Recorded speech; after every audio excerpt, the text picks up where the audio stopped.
everyone. I hope you're doing well. Sorry for being just a smidge late today.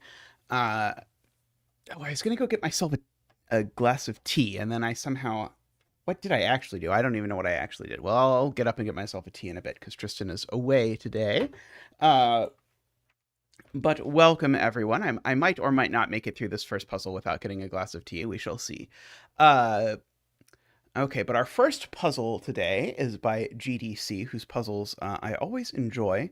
Uh, Although I admit I don't know that I've talked to them before, but I've definitely enjoyed many of their puzzles. So this is a puzzle with 7 votes from the Windmill and Above supporters who get to vote on which puzzle we start with. So this puzzle was voted for by David, Plonktime, Russ, David, Nell, Luda, and Nordy. So thank you all so much for your support. It is greatly appreciated. Uh, yes,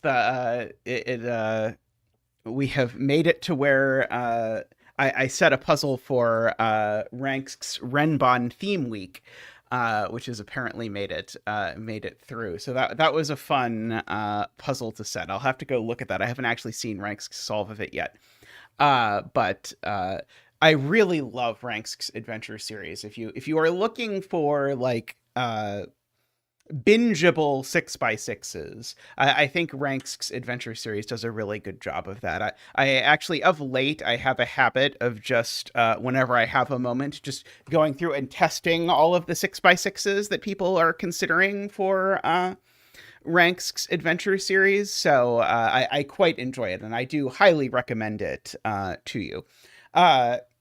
The dirty secret that I don't think is that much of a secret is that, in fact, the majority of puzzles that show up in the Zeta 6x6 puzzle section that we often do are usually just puzzles that were submitted to Adventure and then rejected for being too hard.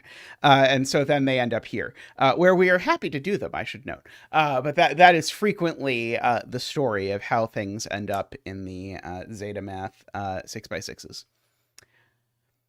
Alrighty, so let us read the rules of GDC's puzzle Thermal Balance. So I have normal Sudoku rules, normal yin-yang rules. So we need to shade and unshade some cells. Okay, so and so they're going to be hot and cold. So I guess it's going to be red and blue. Oh yeah, Nurikabe is incredibly bingeable. There's a Nurikabe app on Steam that I occasionally consider getting and just going through all of. Like I did go through hundreds of them on my phone with one of the like free apps.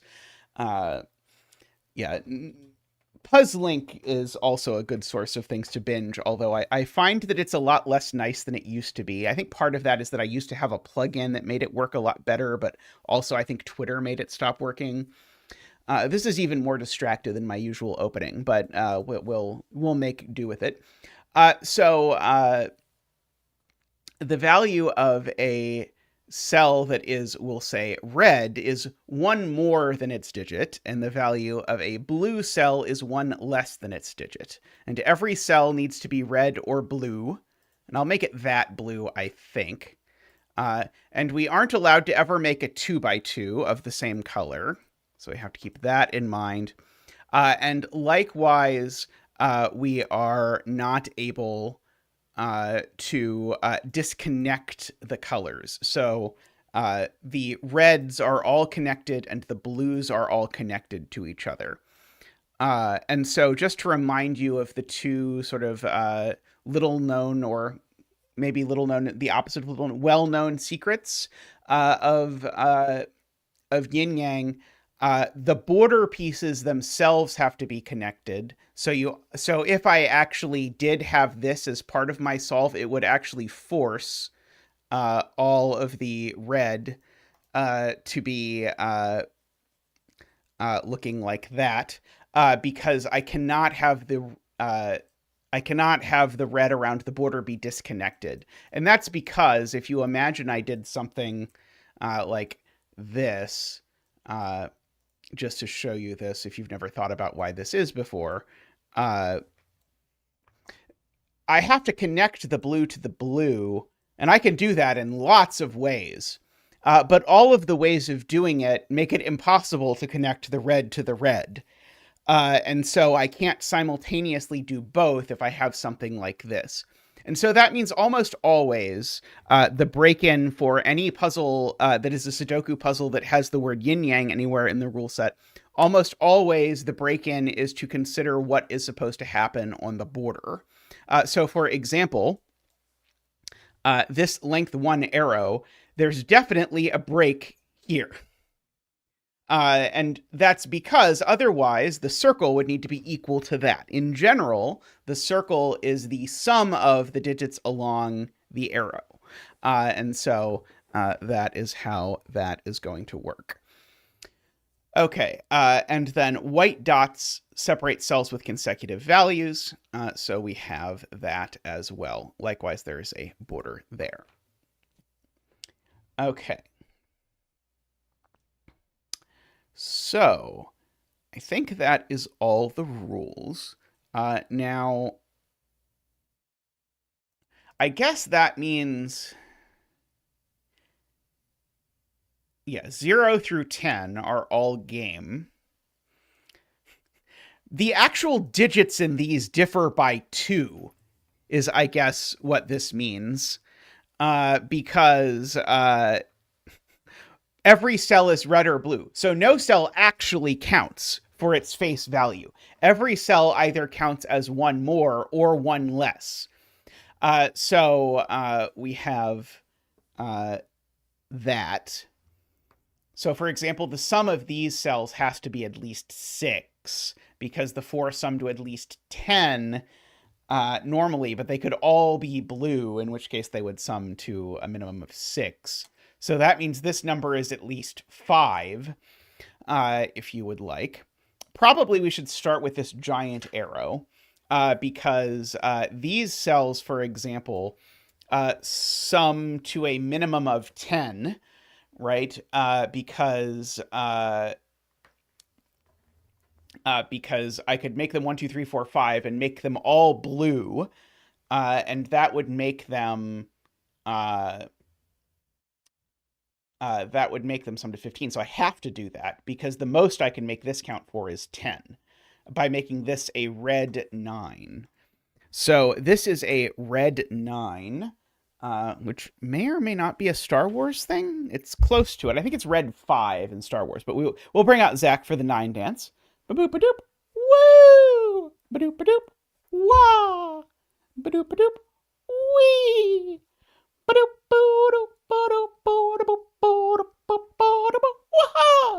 I think your chat is working, Jaleb.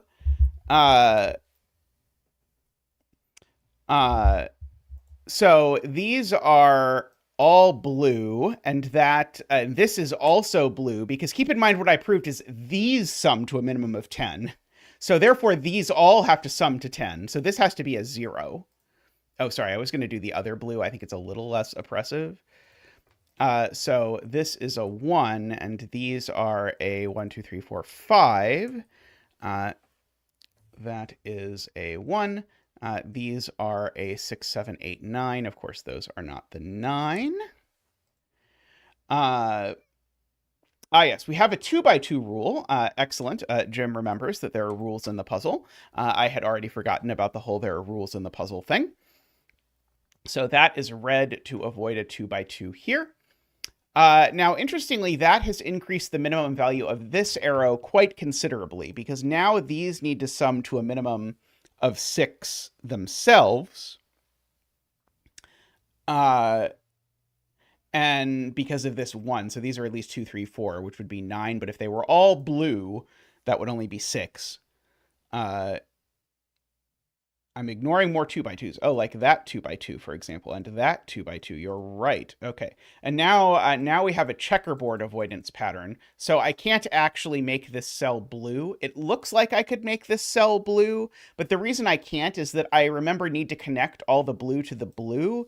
And if I do, I make it impossible to connect all the red to the red. So actually, the proof I gave on the border is actually the exact same proof of the checkerboard thing, except it's sort of, we've turned the inside of the circle to the outside of the circle, basically.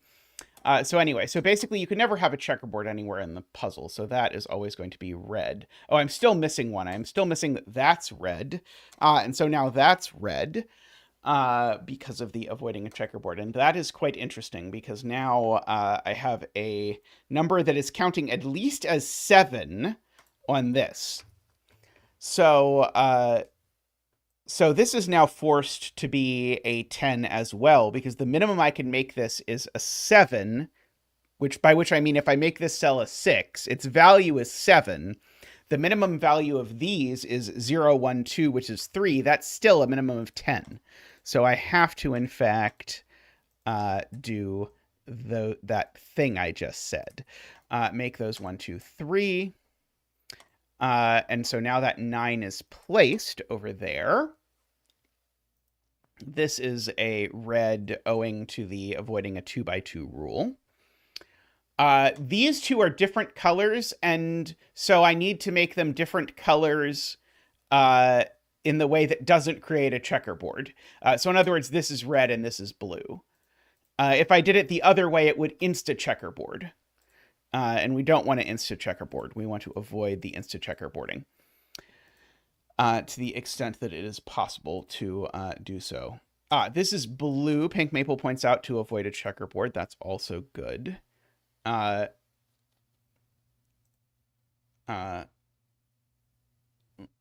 see. Garion thinks we need to min-max this arrow.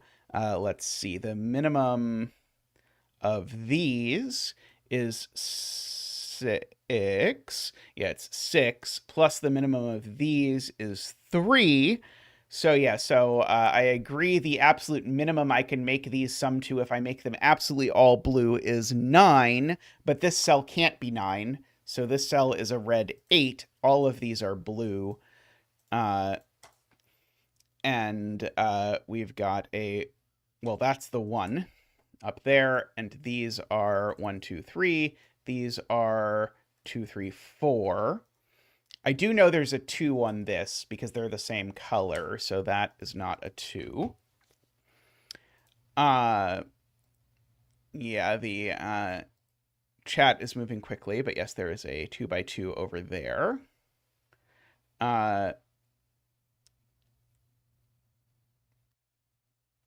Okay, so if this cell was red, we're broken because I know... Basically, I know there's a color change in here. I guess that's not the relevant point. To say this, there's a color change in here somewhere because, well, this is red and that's blue. So there has to be a color change in there somewhere. I also know this is a color change. And the consequence of my saying that the border pieces of red and blue are connected is that I only get 2 color changes. So this is one of them.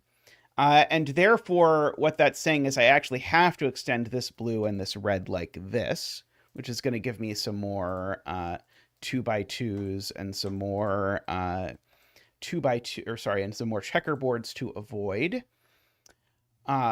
This red has to get out, by the way, just by connectedness. Let's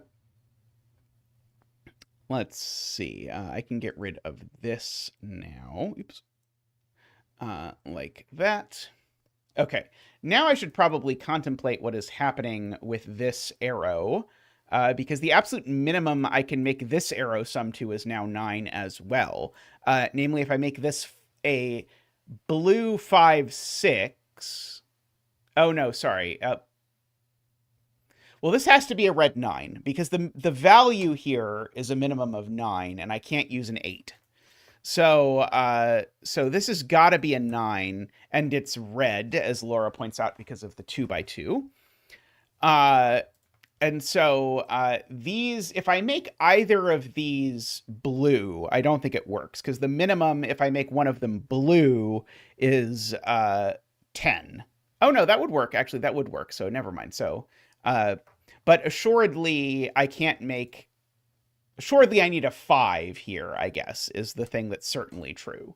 If I don't put a 5 on this, then the minimum is 6 plus 7 minus 2, which is 11, which is too many. Okay.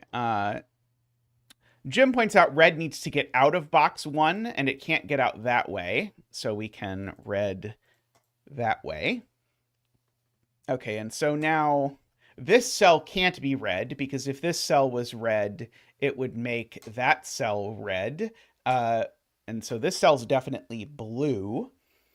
Now we know the other break is in here somewhere, so we can now actually whisk this red border all the way around the side.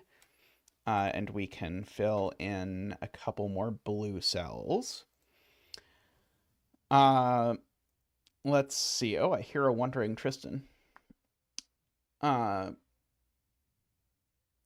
see. So now what's the minimum value of this? It's 14. Minus 4 is 10. So this arrow is now minimum 10 as well. 2, 3, 4, 5, and that is a 9. Okay, so that places the 5 over here. Because of our pencil marks. These are 6, 7, 8.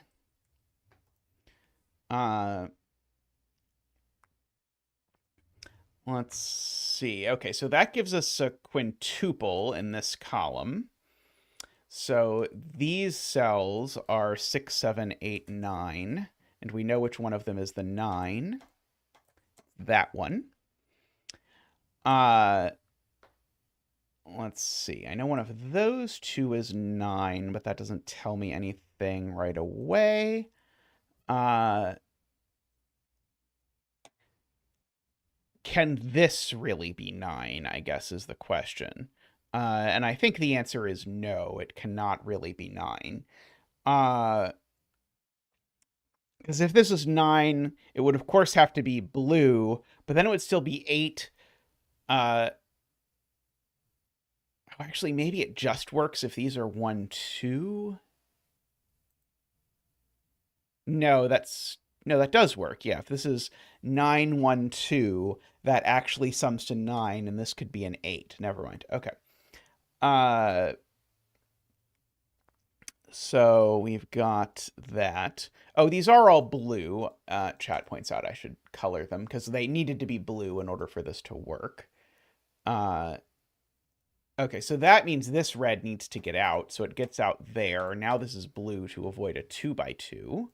Now this red needs to get out, so it comes out that way. And indeed, this red has to keep coming out, so it goes all the way over there. Like that.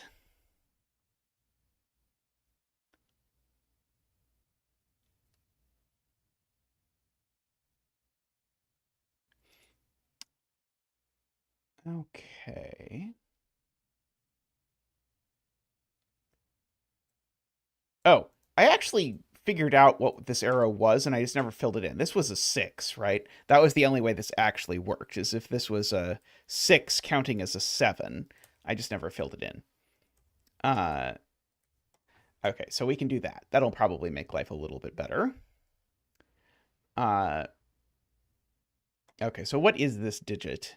It's not 1, 2, 3. It could be 4, 5, or 6, and it's not 7, 8, or 9. I guess 4, 5, 6 is not a great fill for an arrow at the moment. Let's see. Carl wants me to blue this cell because if this is red, it would make... this would count as 6 plus 5 at minimum. Yeah, this does not actually work if this is red. And so then we can just solve... Tristan, can you bring me tea? We can just solve this. And so this needs to be a 6. How did I screw this math up before? Somehow I screwed this math up before, because that's actually right. I don't know.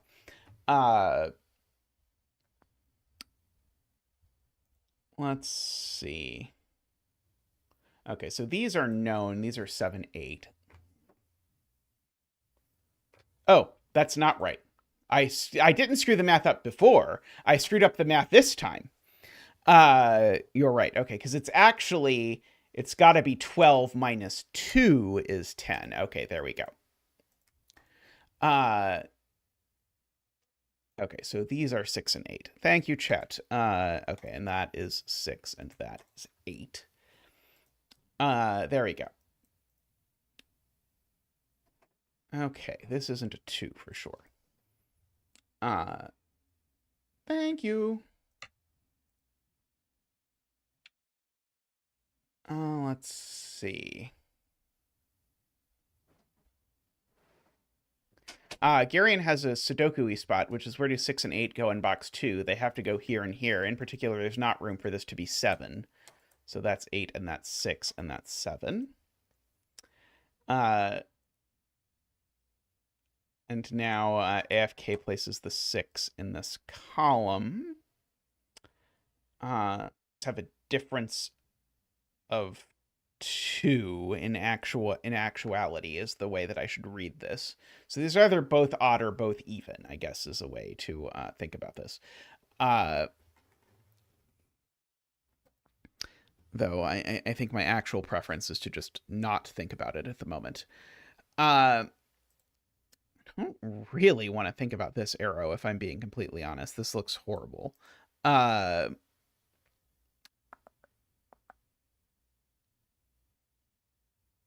7 is placed in box 2, points out Jim. That's not in box 2. Let's try again. 7 in box 2. Take 2. This is the same 2, 3, 4, 5 as that one. We actually know that one of these is 5, so it means this is not 5, which is, I think, a very minor sort of deduction. These numbers are 1, 2, 3, 4, and of course that one's not the 1.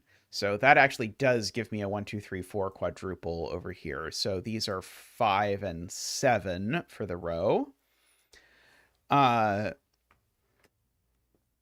Which is minimally interesting.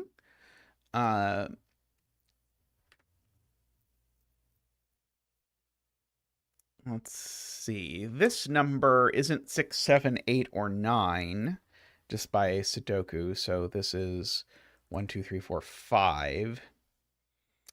And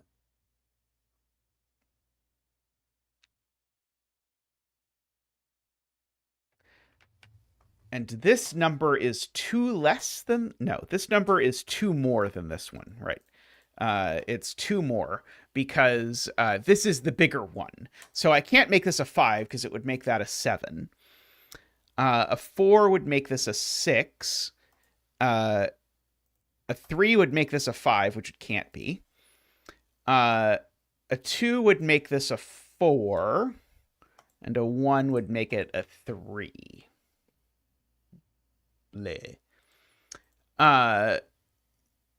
Not so exciting. I can corner mark a 6 up here.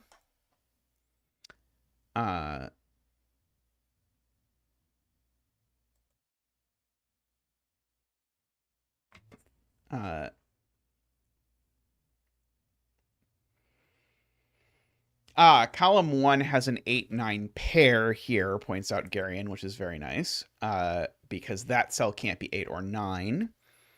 And so that means that we can now actually place the 6 in this column. Wait, is one of these really 6, or did I screw that up? I think I screwed that up. I don't think that's real. Oh, no, it is real. It is real. Right, it is real. So actually, this is the 6. So that's the 4.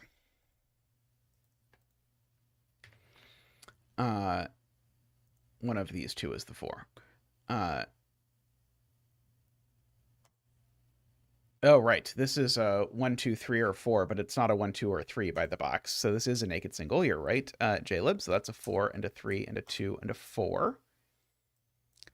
And so that is the 3 over here. No 3 there, no 4 there. One of these two is a 3. Hey, Alima, how are you doing? Let's see, this column is missing a 1, which assuredly goes down here. 2, 3, 4, a 5, 6, and a 7. That one is not a 1.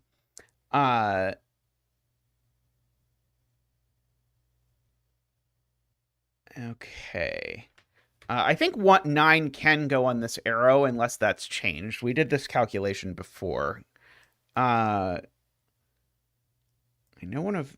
No. No. I was going to say one of these two is 6, but no, that's the 6.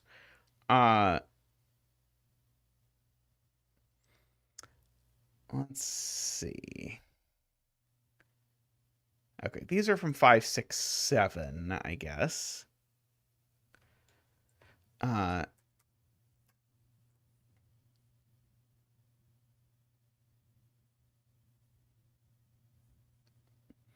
Oh, I'm being encouraged to pencil mark this cell. And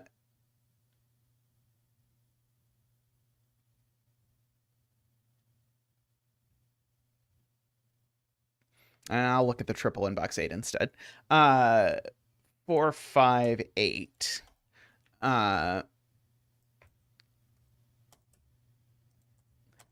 Looking up like that. That's probably better.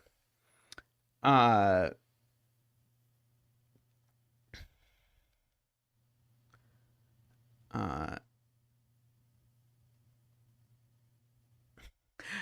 see, oh, nice, Carl, from AFK, and then I look back at Carl's comment, and it says message redacted. Row 4, column 7, I have a request to pencil mark.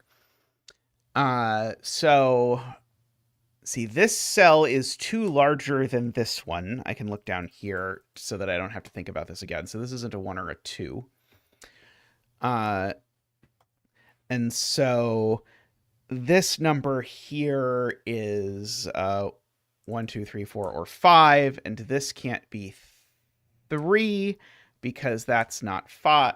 Or sorry, this can't be 5 because this can't be 3. Those two go together. Okay, so now it's going to be awfully hard to fit 9 along this arrow.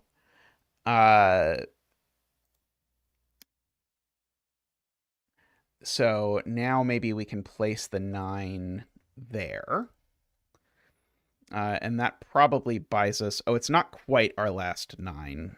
Oh, but I can't place the 9 there either for the same exact reason. So that's an 8.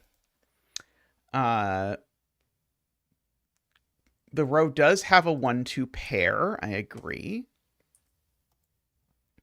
So this is not 3 or 4. The row also has a 1-2 pair, so that's not 1 or 2 either. So now the row has a 4-5 pair, so that's not 5. And now this is 6, 7, or 8.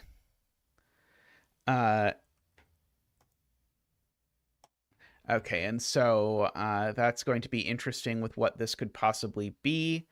Let's see. If this is a 6 and it's blue, and if this is a 6 and all of these are blue, we could do 6, 1, 2, and it would sum to 6. That's the best I can do because it would make this a 5.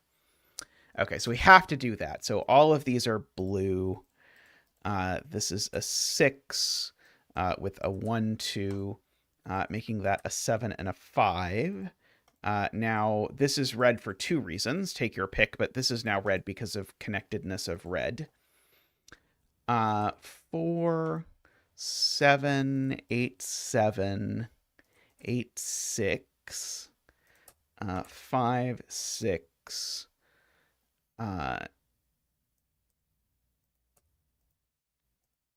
let's see, no 4's up there, no 4 over there, and now I guess I just hit mark, probably. Maybe I should hit mark on these two first. It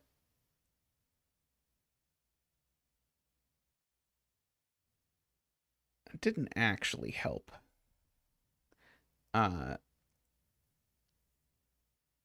That's helpful. Garion points out that we have a Zackwing on X's, or sorry, a Zackwing on 1s through these 2 boxes.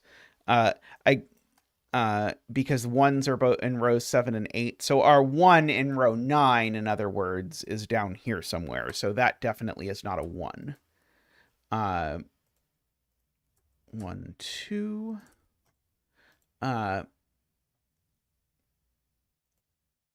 Okay, 7 in column 8 is now placed here. So we get that 5 and that 7. Okay, so now this digit is not 5, 6, 7, or 9. Oh, I guess it could be 8. That's annoying. Maybe I should just hit mark and see how bad it is. It's not as bad as I was afraid it would be. Okay, well, there's certainly no 1 on here. This can't be 3. Okay, so this is 4 or 7 with 3 or 8.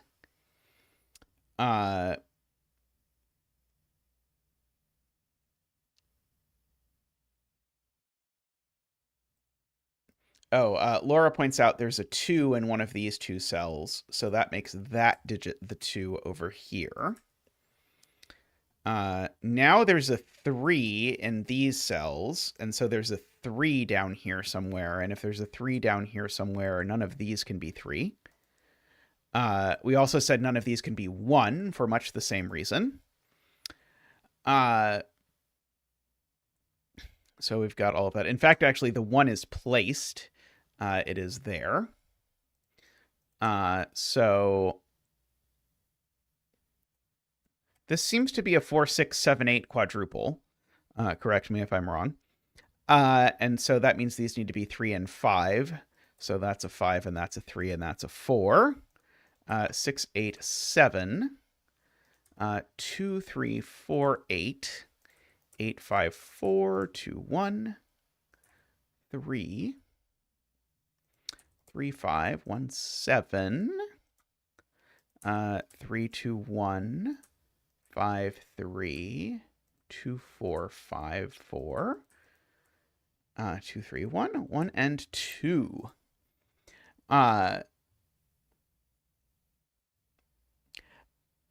This one, I think this is very well set. This did not click with me because of the... I feel like for me, the one of them is +1 and one of them is -1, rather than like one of them being +1 and one of them being neither or something like that would have been a little bit more intuitive. The like thinking about this in particular, I found a little bit more arduous than I would prefer. But the overall solve path of this is incredibly clean, which is what I generally expect from GDC, and is what I usually really like to see in puzzles. So I'm overall, even if this didn't perfectly hit for me, I'm very impressed with the creation of this puzzle. I think it's a very good puzzle. But I would have preferred the rules be just slightly different. Alrighty, I'm going to take a quick break, and I'll be back in a moment with more puzzles, so see you all shortly.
All right, welcome back.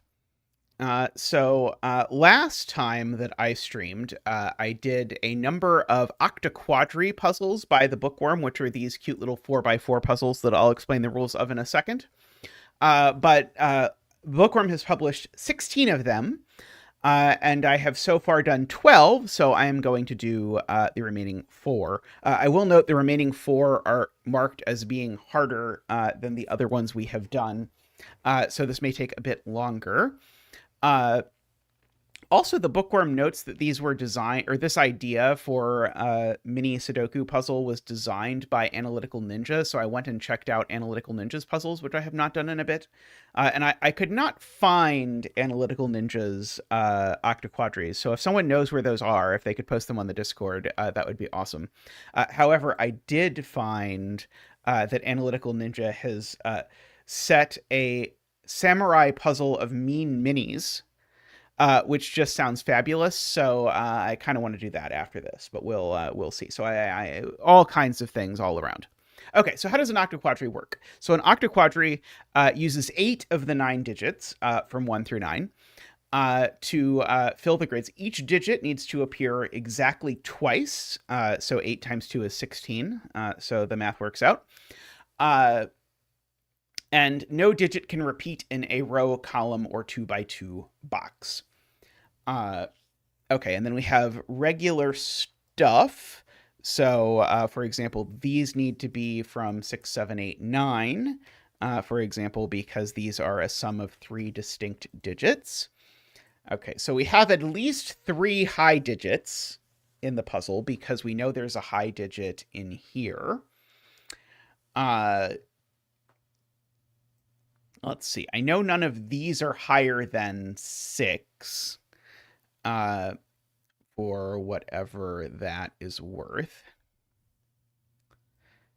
Let's see. I guess these could, in theory, be a 6 and a 7. Oh, no, they can't. They can't. But I think it's sort of complicated. So, imagine I wanted these to be a 6-7 pair.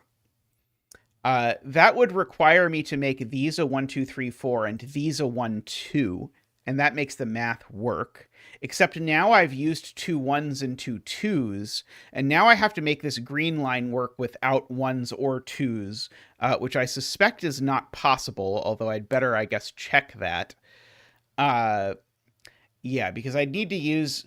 if you look at the high-lowities of this, just to, I guess, color this in yellow-purple stuff, oops, I would need to make these a 3-4 pair, but that doesn't work because there wouldn't be enough yellows. Okay, now that doesn't really give me a whole lot of insight, I will admit, into exactly how one should go about this. Just to note that there is some pressure that I have to leave at least 1, 1, or 2 to go on the line. Well, I couldn't have yellow be low, because if yellow is low, I would need to have 1, 3, and 1, 4 occupy 3 cells. There just aren't enough yellow digits left at that point. Yeah, I was about to sort of say, okay, so we know this is 2 of each. That's 3 of each. 4 of each. And so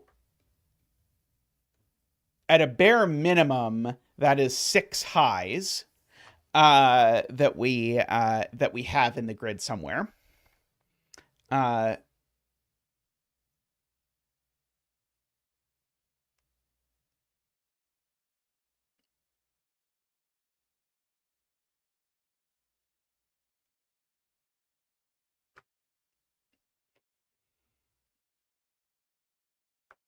Yeah, I guess that is a great spot from Garion, is that I know this X definitely isn't 4, 6. And so that's because of this. That's kind of what the X interacting with a German whisperer is telling me, I suppose. Garion also points out we can use our old a length 3 arrow needs 2 of 1, 2, 3. So we've used 4 1, 2, 3s already in here. So how many 1, 2, 3s can I then use along this line, I guess is the question. Uh, uh,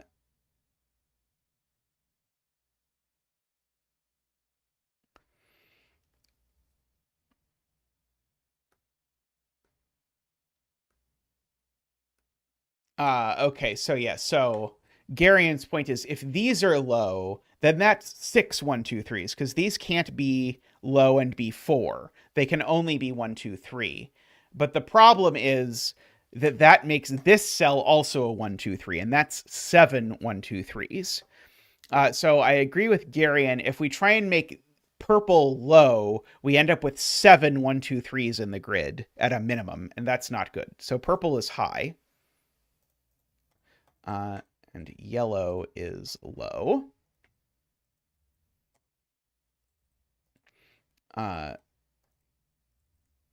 So for 1, 2, 3, 4.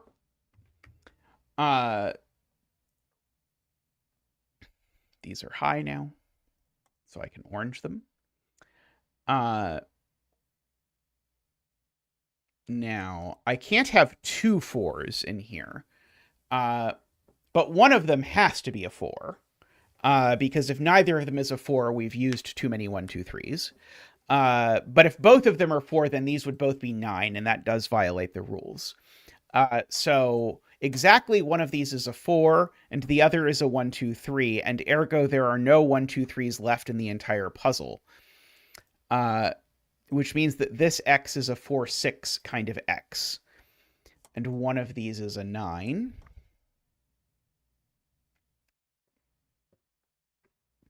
Let's see, if this were a 6, that would go with a 1, 2.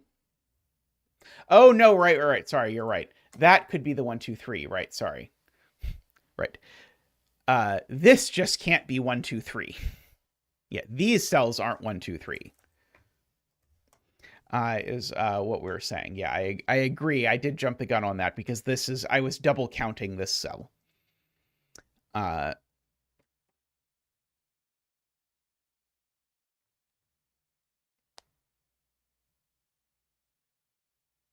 Oh yeah, these aren't 4 either because as AFK points out, one of these two is 4. So these are never 4. So ergo, this is orange and this is blue, actually. The other 4 definitely is on an arrow, for what it's worth, because, well, they've got to put a 4 somewhere, and there's nowhere else to put it that's not on an arrow.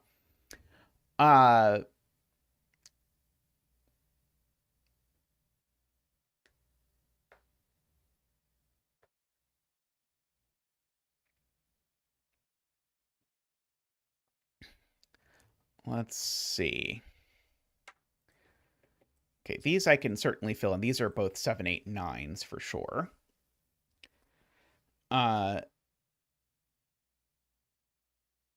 Right. We know each arrow has exactly 2, 1, 2, 3s because we've maxed that out. And so if each arrow has exactly 2, 1, 2, 3s, they're certainly not 6s, which is very good. Okay, and so now I've got 5, 7, 8, 9s. Okay, so I guess that's still possible hazily that 6 is in the puzzle. But we certainly need all of 7, 8, and 9 in order to make that happen. So the question is, where's the last 7, 8, 9? And the answer is the last 7, 8, 9 is in one of these two cells.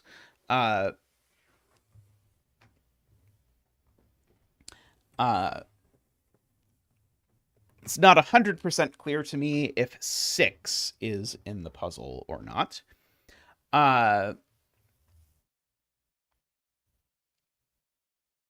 Seems vaguely possible, I guess. Let's see.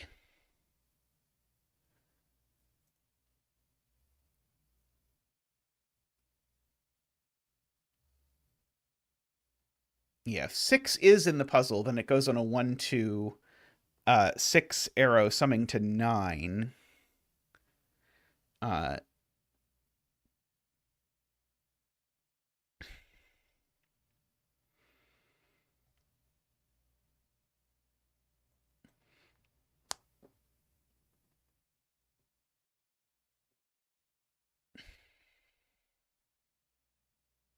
This being a 3 works oddly well, I suppose.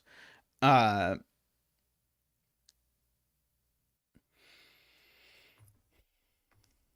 is it possible that neither of these is 9?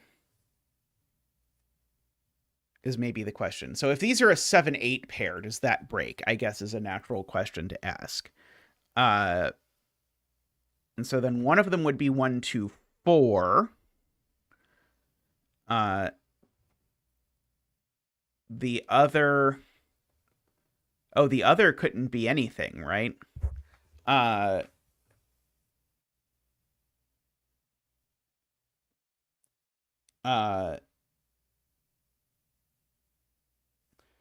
Could I make them 1, 2, 4 and 1, 2, 5, actually? Maybe 1, 2, 4 and 1, 2, 5 would be okay. As long as this digit was also a 5.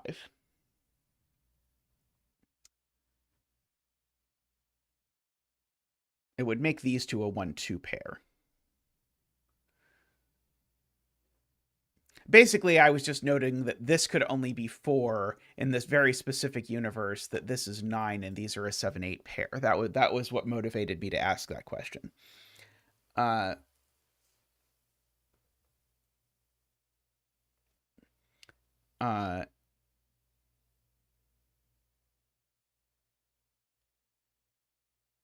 Oh, yeah. Right. If I think about it holistically, I need a 1 or 2 in one of these 3 spots. It can't be the case that these are all 3 or 4, is Carl's point, because one of these numbers, well, if this is a 3, 4 pair, so I'm trying to think about the nice way to say this.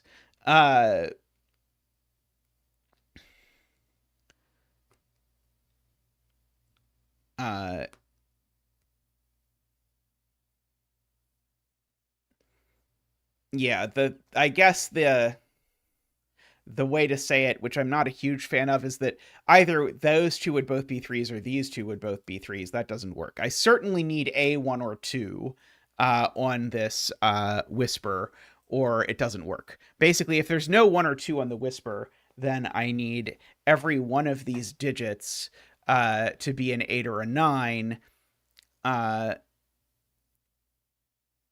But that doesn't work. Because one of these two, I guess here's the nicer way to say it. If there's no 1s or 2s on the whispers, that means this digit sees a 3, 4 pair and this digit sees a 3, 4 pair. It means they're both 9. I like that better than the other way for seeing it. That sort of forces 2 9s onto the line. In any event, that does mean one of these is a 9. So this is, so therefore this is not a 9. So this is not a 4. So this is a 4, and that is a 9.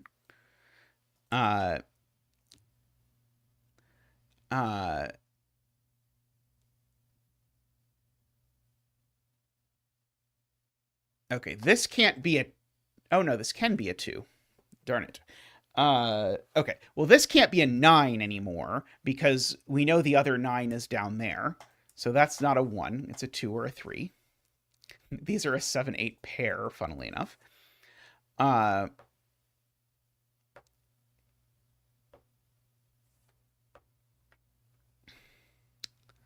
Let's see. Yeah, there's no more 9s. Oh, this I removed 9 from, so this I can remove 1 from.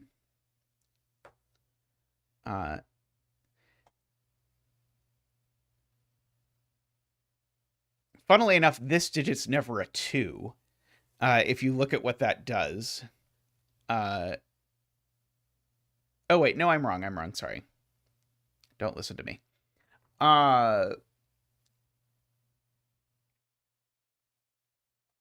Okay, there's only 1 7 8 in these cells, I guess, is one takeaway, because there's 2 7 8s here, and there's one more 7 8 over here. One of these is a 7 8, the other is the 5 or the 6.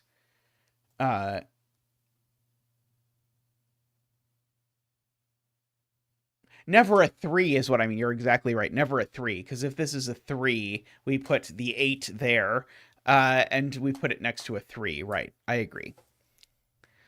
Uh,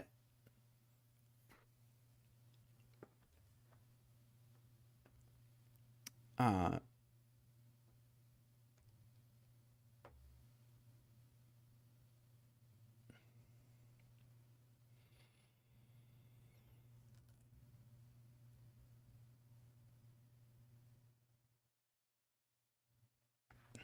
okay, and I do know somewhat bizarrely that this is in the one circle.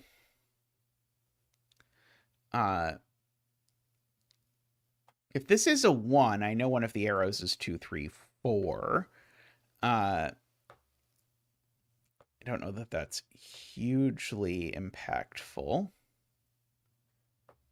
Uh,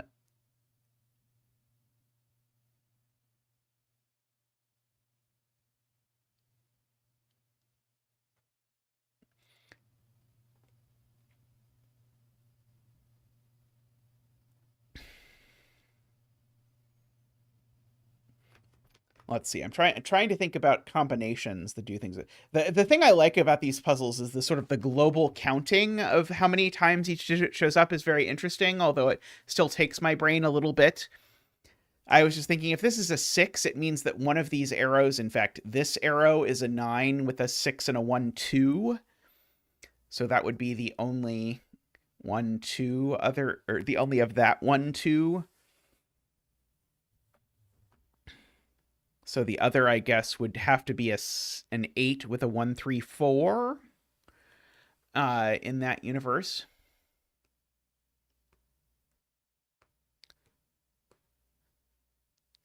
I guess there's only two kinds of arrows the 4 can be on, right? A 4, it can only go on a 2, 3, 4, 9 arrow or on a 1, 2, 4, 7 arrow. Oh, no, it could go on a 1, 3, 4, 8 arrow as well. Sorry, I guess there's a handful. Yeah, 1, 3, 4 equals 8 also works. Uh,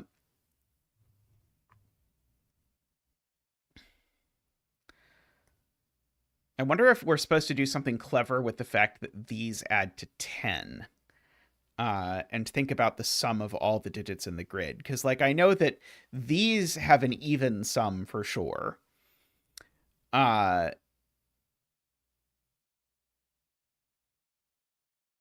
and those also have an even sum. So these all have an odd sum, whereas the sum of all the digits in the grid is assuredly even. So the remaining 4 cells definitely have an odd sum, but I don't quite see enough to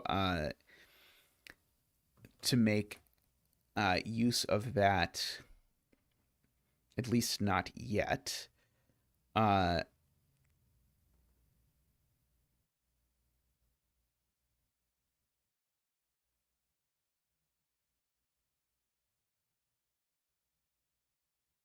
Let's see, AFK says I can get the parity of row 1 and 2 of column 1.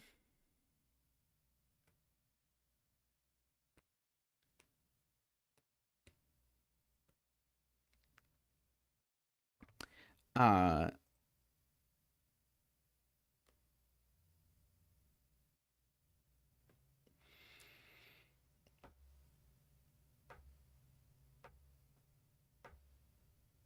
but I don't quite feel,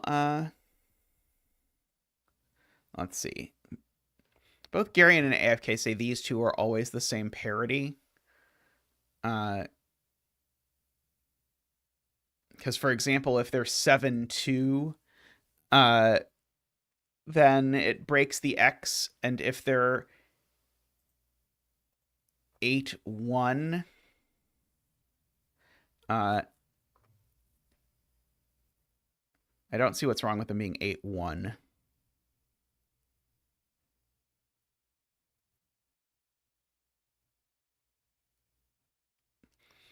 Uh,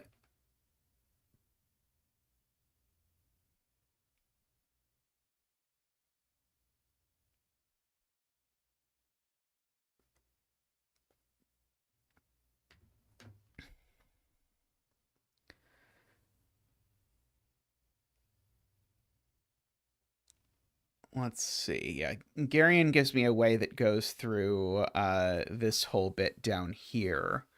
But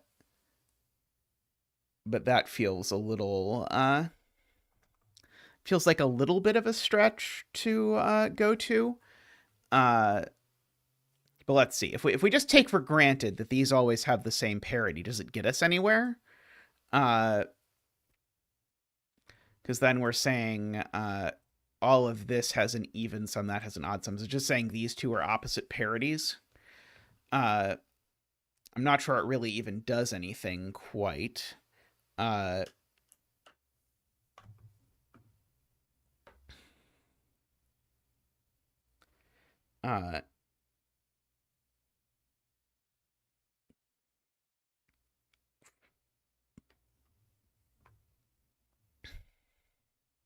Let's see.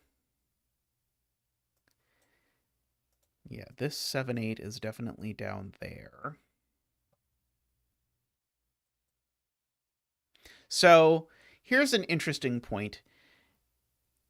Oh, that breaks, I think. That breaks. Oh, crap, no. 7 plus 2 isn't 10. Like it was in my head for a moment. But I think the key thing is maybe noticing that this 7, 8 is the one that shows up down here.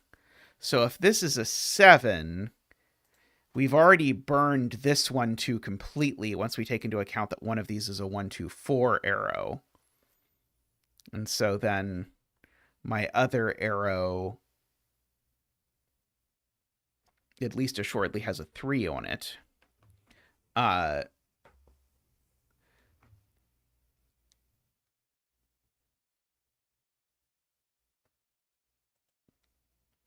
Let's see, is something interesting with the 8-2-1 world? Because in the 8-2-1 world, these are an 8-9 pair.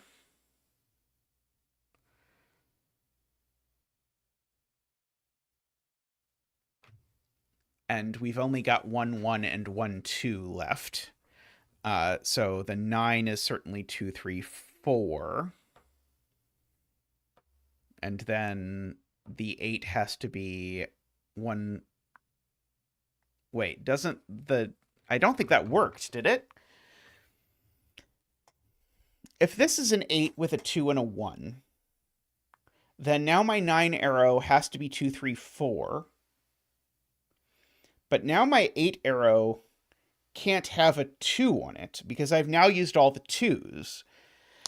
But the only 8 arrow without a 2 on it is 1, 3, 4, but that's 3 4s. Am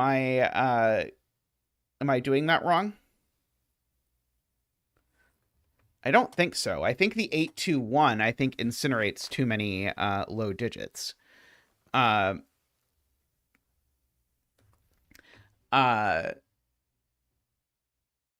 think maybe the way I'm supposed to think about this is if this is 8-2-1, what's the minimum sum of all of these cells? In which case, it is going to be a 1 and a 2, 2 3s, 1 4,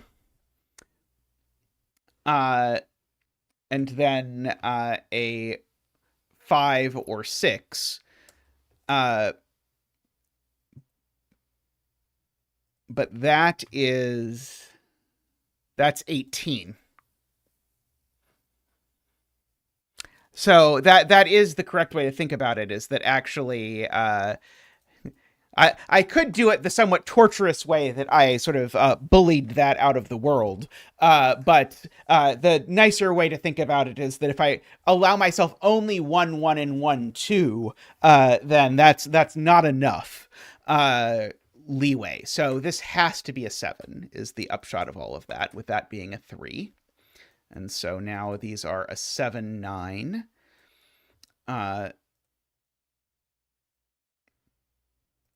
Oops. Go away, all of you. Okay, so this is a 2 or a 4.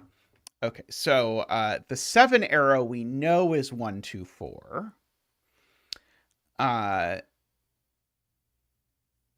And the 9 arrow, therefore, doesn't have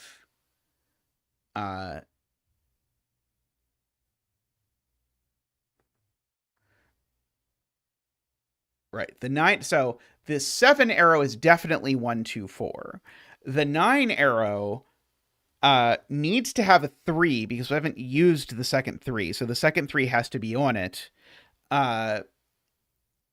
So it is, and it can't be 2, 3, 4 because we've already used both 4s. So the 9 arrow has to be 1, 3, 5. And so in particular, very cleverly, this is not the 9 arrow because it has a 2 or a 4 on it. So this is the 7 arrow, and that's the 9 arrow. So this we know is 1, 2, 4. We can blue all of that. This is 1, 3, 5. We know that our remaining digit is a 5. And so where's the second 5? It has to be here. There is nowhere else it can go. And that means there's not a 6 in the puzzle at all. So that is an 8, a 2, a 1, a 4. This is a 3, so it's blue. This is a 5, so it is green. And this is a 1. So it is blue, and therefore this is a 2 because we still have a 2 left over. Very nice. Okay, I'm glad we somewhat tortured that last little bit about why these couldn't be 1 and 2 to see that there is actually a much nicer point than I first was seeing when I was looking at it. Okay, next. Adjacent digits differ by at least 4. Oh, I am famously good at dealing with Dutch whispers. Adjacent digits along an orange line, to clarify. Digits in a cage do not repeat and sum to the total given. Cells separated by an X sum to 10. The inequality sign points to the smaller digit. Okay, so these need to differ by at least 4. So they're not 4, 6. They could theoretically be 3, 7. So I guess the only thing I know is that this is not 3, 7. Oops. We can still do a little bit of the high-low coloring business, I presume. Yeah,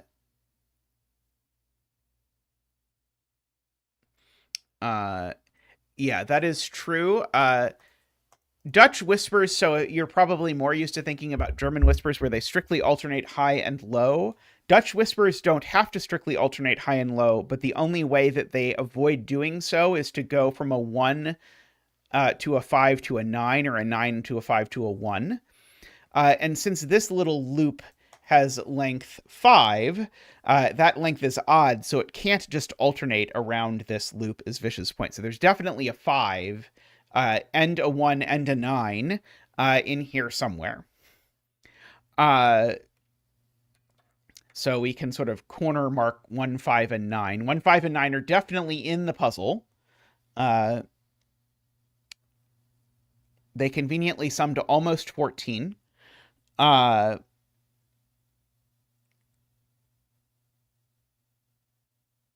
Okay, so sadly, I don't know that there's anywhere.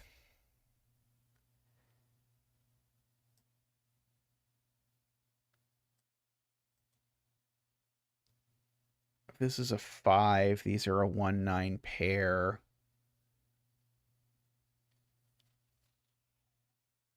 That's true. There can only be 2 high-low shifts, Garion points out, because we only have 2 5s in the whole puzzle.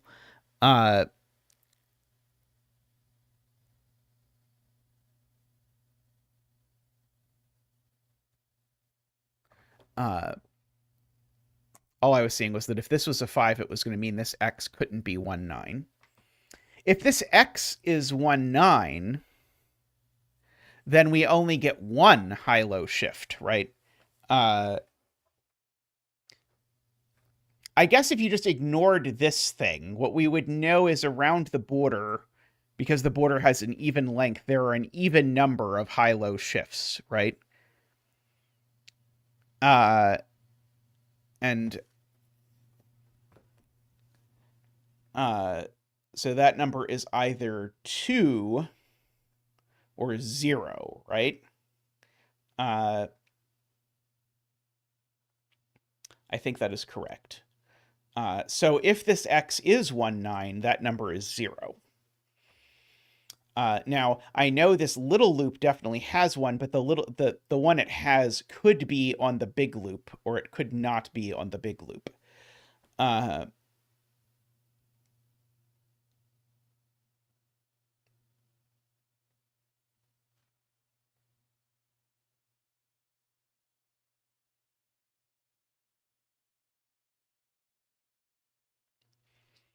yeah, okay, so Vish has a good point that this can't be 5, because if this is 5, it makes these a 1-9 pair, but it also makes that a 1 or a 9, and the consequence of that is that on the big loop, I only have one switch, and I need an even number of switches on the big loop. So the 5 is actually definitely in here, because 1 is not even. Uh,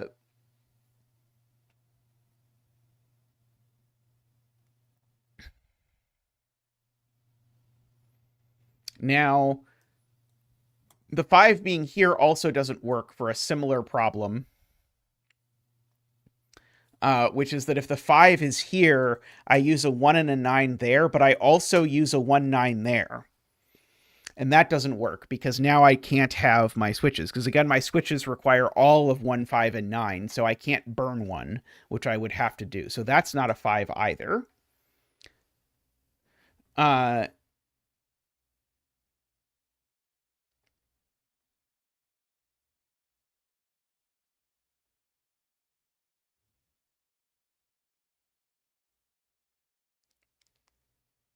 and so now this is definitely 1-9.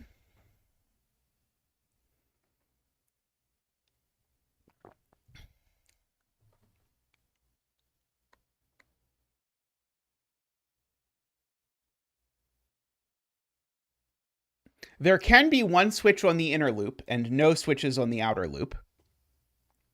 But in the universe where this is a 5, the problem is that these 3 cells are all 1-9. And that means there's a 1-9 in the puzzle that is not contributing to a switch on the outer loop, because this cell is 1-9.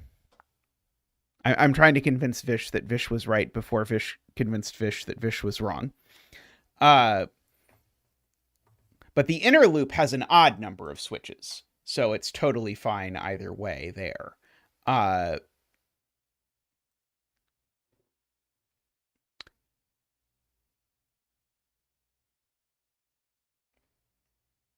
Okay, but I agree that both of these make that cell a 1-9, and then the question is just, is that cell the 1-9, or is that cell the 1-9?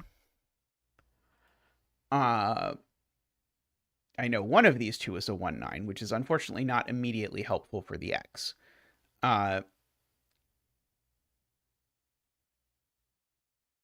Okay, now, interestingly, either the 5 is here, in which case there are no changes around the Dutch Whisper, because remember, there's an even number of changes around the big Dutch Whisper ring. Or the 5 is here, in which case at least there's no change here. So I can at least make it that far in my high-low coloring in both cases.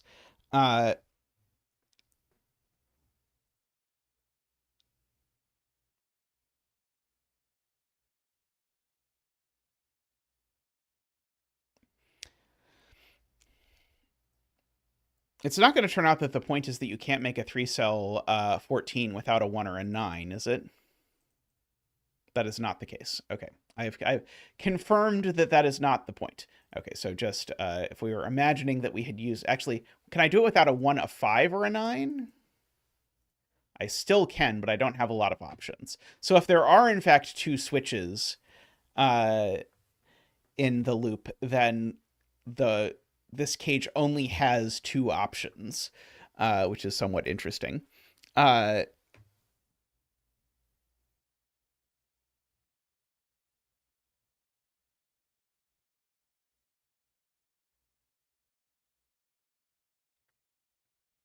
Yeah, we would need a 4 if it's true that we use all the 159s.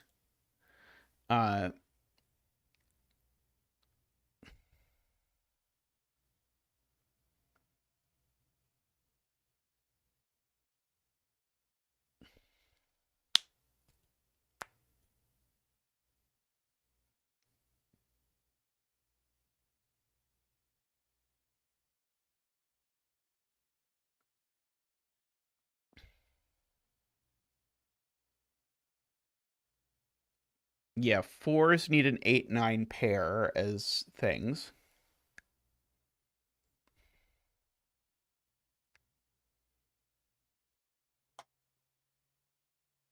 That is true. What Garion says is if this is a 5, then we know there's no 5s on the outer loop. There's only one spot, therefore, for a 5. If that's a 5, then that's a 5. Which would actually make a lot of sense that there would be a 5 on an inequality sign in a Dutch Whispers puzzle. Uh,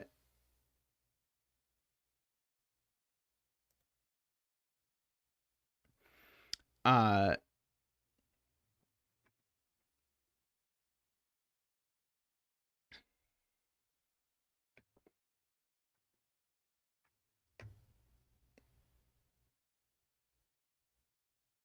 My intuition, by the way, AFK tells me that if 2 of the loops work, then the third loop automatically works, but I admit I haven't proven it. And when I started to think about it, my head hurt a little, so I started thinking about something else. Let's see.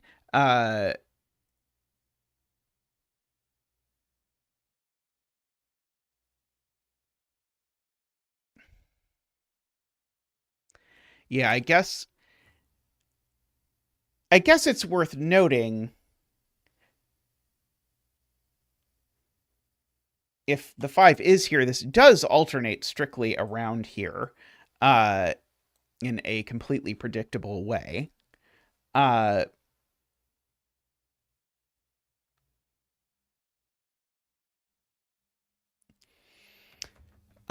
so we would need to have, in that instance, we would have an equal number of highs and lows around here. And so this cage in the middle would have a 5, a high, and a low.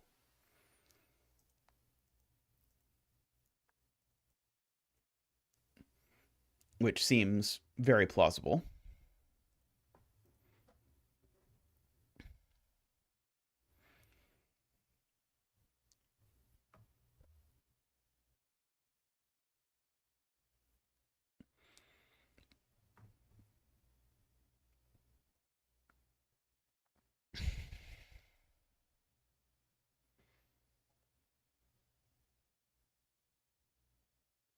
So I guess that there's some cells I know are never 5s.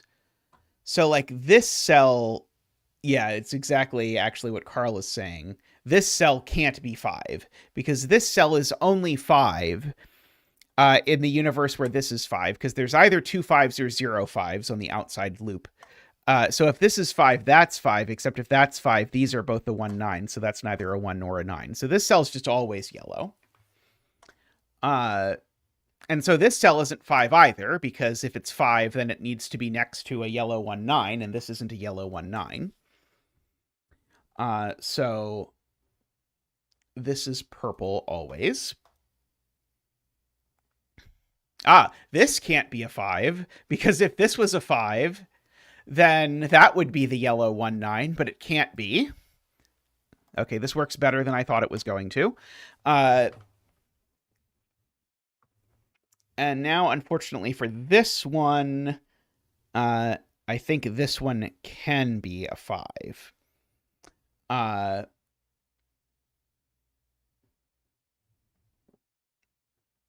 This isn't a 5 for what it's worth.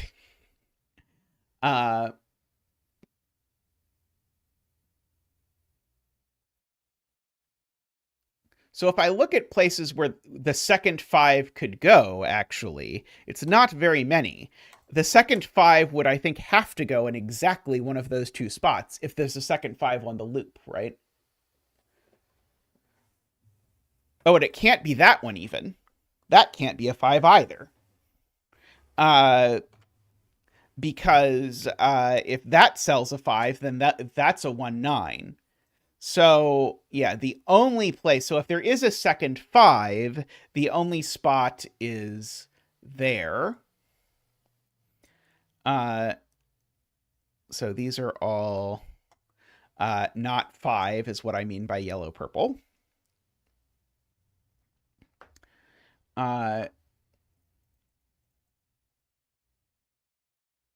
Yeah, so 5 is on the inequality in box 4, I guess is the point, because this is not 5. Uh, uh, right, and this is not 5 either, because remember the two universes are that these are both 5s or these are both 5s. So this is not 5 either. So yeah, so one of these two is a 5 on the inequality, funnily enough. Uh,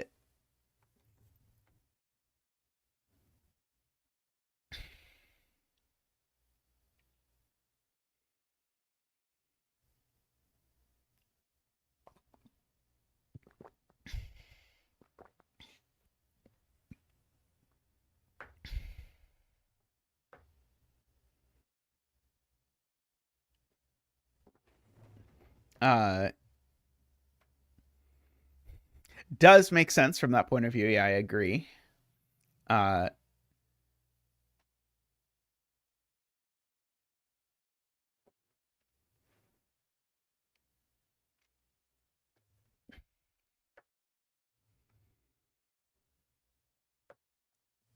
let's see.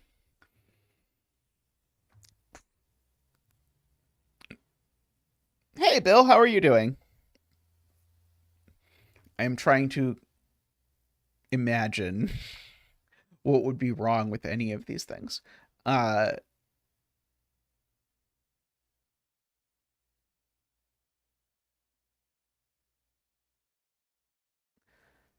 okay, so if this is a 5, that's the purple 1-9. Actually, it doesn't even have to be, right? No, it does. Yeah. If this is a 5, that's the purple 1-9, and that's the other yellow 1-9. I don't know how useful that is, but yeah, if that's the 5, then we get a purple 1-9 there and a yellow 1-9 there. Hey, Joel, how are you doing? We are dying of Dutch whispers a little bit. Uh, just slightly, just slightly. Uh,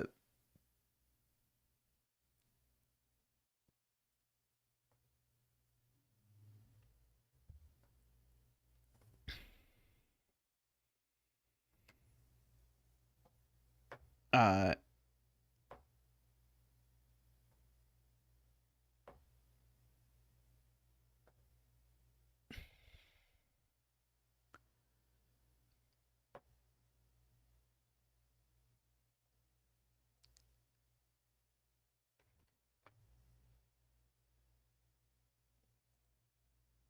okay, so Emma points out there's either two 5s on the border, in which case there's two yellow 1-9s on the border, or the second 5 is there, or that digit is a 5, in which case that's yellow 1-9. And so in no case is there a yellow 1-9 in here, so we can actually rule out the 149 option for this cage.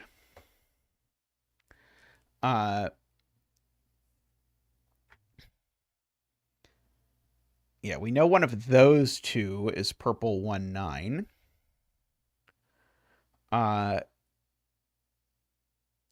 If that's the 5 and that's a purple 1-9, then we know the purple 1-9 is there.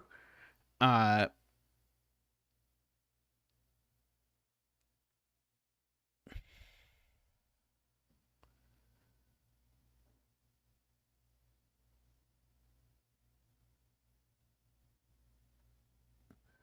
uh,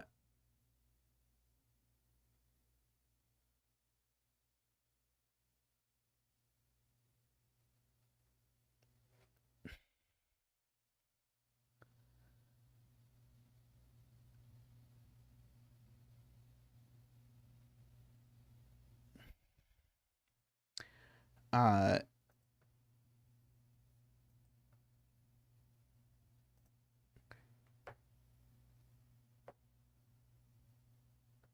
being told this is never purple.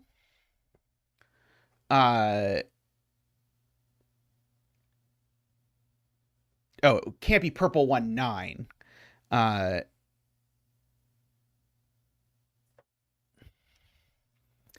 uh, okay, so Emma says that just on Dutch whispers, if we look at the 5s in these two places option, uh, then we get a total of 5 yellows and 6 pinks in these cells, plus 2 5s.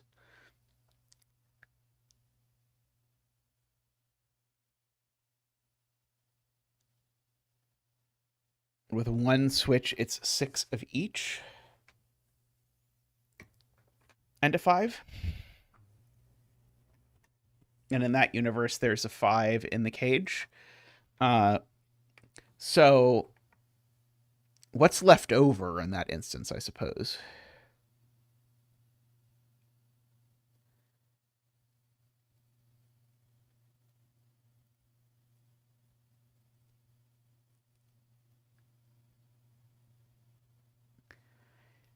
Vish is correct. We definitely have, in the whole grid, we definitely have 6 of one color and 8 of another. But the 2 none 5... But I could have 2 digits of the same color in here, right?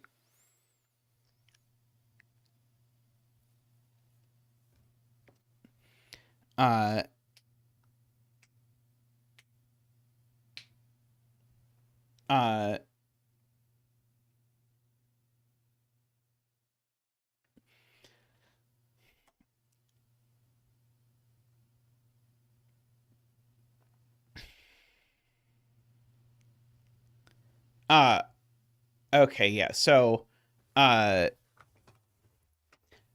point is, if the 5 is here, then this is 6 of each color. And so then the only way it works for the 14 cage is if I can make 5 plus 2 of the same, 2 digits of the same high-lowity. But that doesn't work because if the 2 digits are both small, they're at most 7. And if they're both high, they're at least 11, and neither of those works. Right. So there is no 5 here. That makes sense. Okay, that's a pretty elegant answer to how this all works out. So that's green. That's green. So that is blue. It is quite evil, but it's a very nice sort of evil. 1, 2, 3, 4. So now we know, yes, now we know that this is purple. And we know that this is yellow 1, 9. We know that this is purple, and it is a 1, 9. And so now we can continue to percolate around. Oops. So this is yellow, purple, yellow. 5 and 5. This is purple of some description.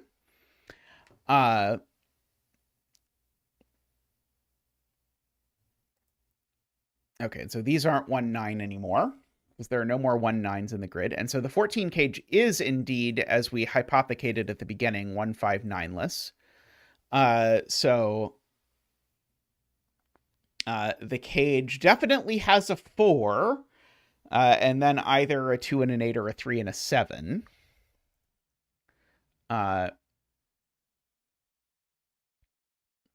For whatever that is worth. Oh,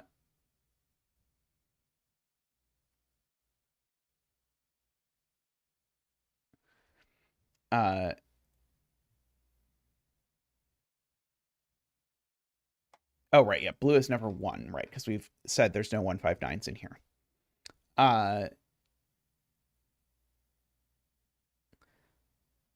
Do we know the high-lowity? I mean, we know there's exactly 1 high in here, but I don't think that tells me which of purple and yellow is which yet. I guess so. Now we know that this is 2, 8 or 3, 7. And so funnily enough, what that actually does is it actually creates a very weird pair with the 14 cage, I think.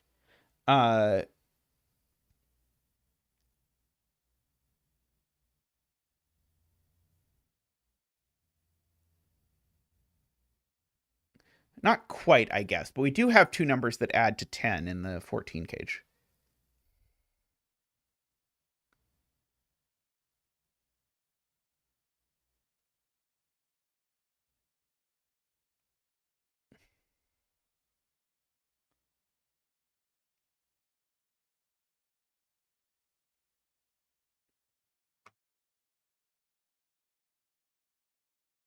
Oh, I see. I see. So it doesn't have anything to do with this so much as just counting the whole puzzle. Because if you just count it, we currently need one more yellow, or three more yellows, but we can't have three more yellows, and we currently need two more purples. And so, therefore, because this cage we know has two lows and a high, just by exhaustion, we know that purple is the one that is low. So this cell is actually purple. And in particular, these are ones and these are nines. And this is 2 or 3, and this is 7 or 8. Let's see, at least 4 down from this would say at most 4. So this is from 2, 3, or 4. Let's see, these are from, okay, these are from 6, 7, 8. These are from 2, 3, 4. So we've got all the purple digits looking at this cell because we've got a 2, 3, 4 triple in the column and a 1 in the row. So this cell is yellow, and it's the only yellow in the cage. So this is purple. Okay, so this is a 2, 3, 4, and this is a 7, 8.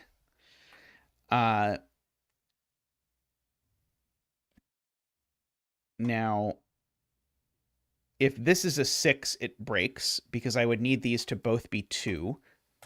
So that's actually never a 6. And so now there's only one cell in the entire grid that can be a 6. So that means 6 is the missing digit from the puzzle. Let's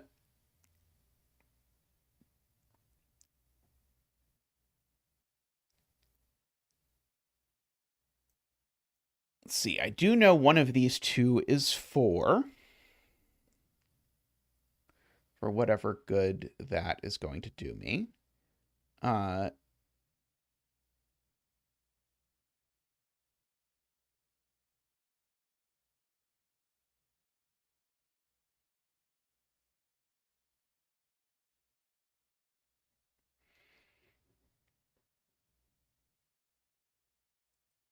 If this is a 4, that would be the 4, right?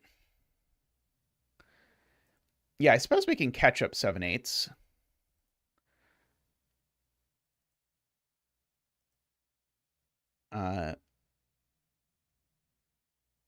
Okay, so this 2, 3 is not in this cage because no, this 2, 3 is in this cage. That's the point, right? Because remember, this cage has a 4 and 2 digits that add to 10. So this 2, 3 is in this cage, and it goes there. So that's the 4. That's the punchline. Okay, and so that 4 now goes somewhere. It either goes there or there.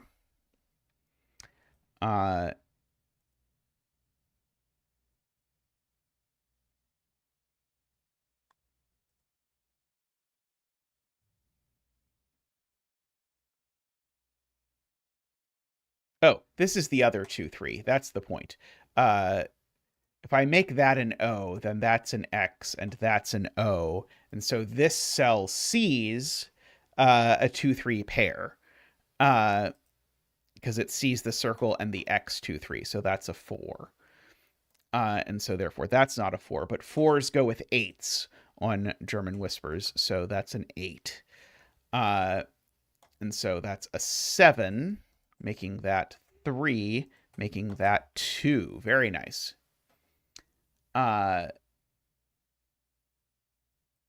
We definitely catch up. I liked that one a lot. That one was really cool.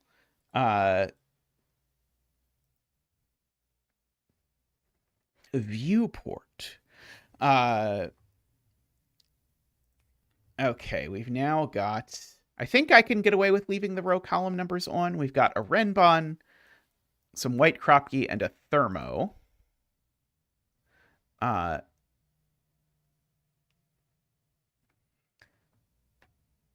Those sums are quite large, actually, if you look at that. 2, 3, 4, 5. Okay, the thermo is not necessarily immediately great. That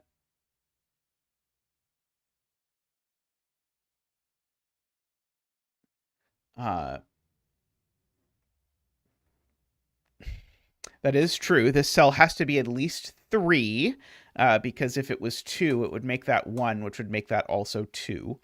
I think I could probably actually do a little bit better with these diagonals, because I guess I just know these sum to at least 10. These sum to at least 10. I guess maybe I should try and like maximize the 2 diagonals together or something like that. I guess that doesn't quite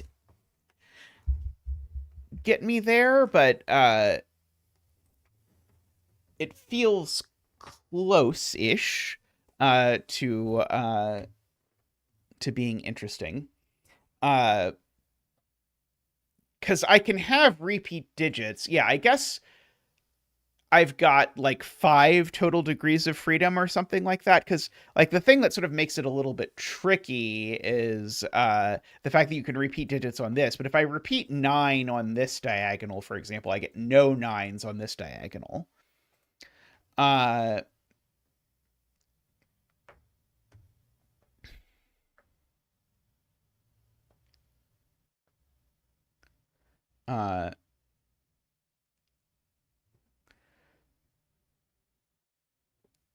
Yeah, so this is minimum 1, 3, 4, 5, 6. And so maximum 9, 8, 7, 6, 5. And so if we want to good lift this, we can say something like that. 5, 6, 6, 7, 7, 8.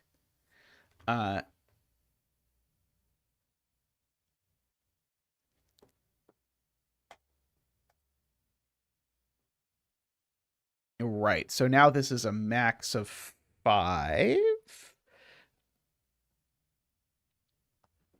Yeah, because if this is a 5, yeah, that is at least a reasonable amount of pressure, because now this can't actually be a 6. Because of the fact that if this was a 6, that would be a 5, and that would be a 6. So now these two sum to at most 14. So these two need to sum to at least 13. So you can at least say that these are at least 4.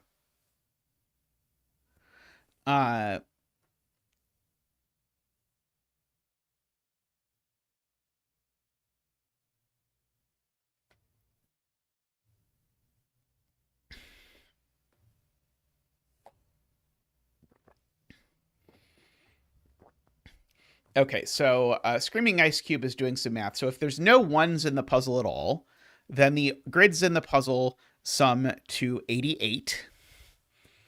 The 2 diagonals, we know sum to 65, I want to say. No, 55. Plus this is at least 9 in the universe where there's no 1s. But we'll just allow there to be 1s for a second and say, imagine that this is 1, 2, 3. So that would be 61. That's where Screaming Ice Cube got the 61. And so that's saying the sum of the digits on the thermo can't possibly be larger than 27. And so in particular, 9876 would be too big. So this digit can't be as large as 6.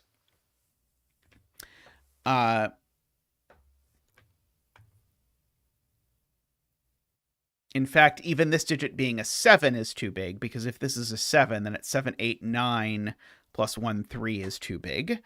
So that's not a 7 either. Let's see. And so that certainly means this isn't a 5 at least. Yeah, so then you have to go back and do it with what if you do have ones in the universe, but then something something. Uh, because if you do have ones in the universe, your one thing goes up, but your other thing goes down, and I'm not quite sure uh, exactly what it works. Uh, right. Now, if this is a 5, it doesn't work, right? Uh,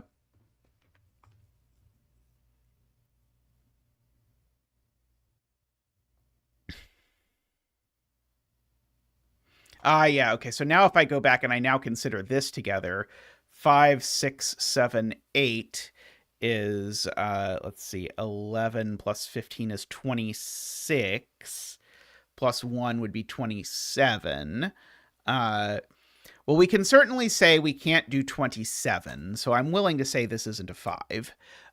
So this isn't a 4, because 27 was only exactly in a fictitious universe. Uh,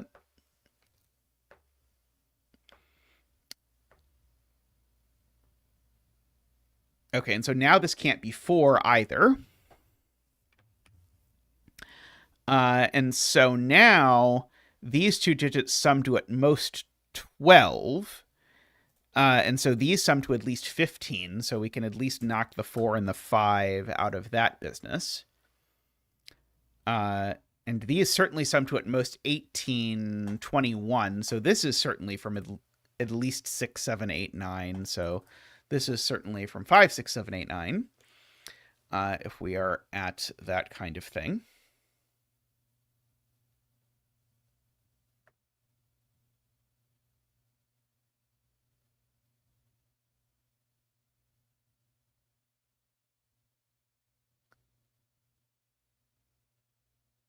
Oh, right. Sorry. These certainly sum to at most 17 plus 3 is 20, means this is at least 7.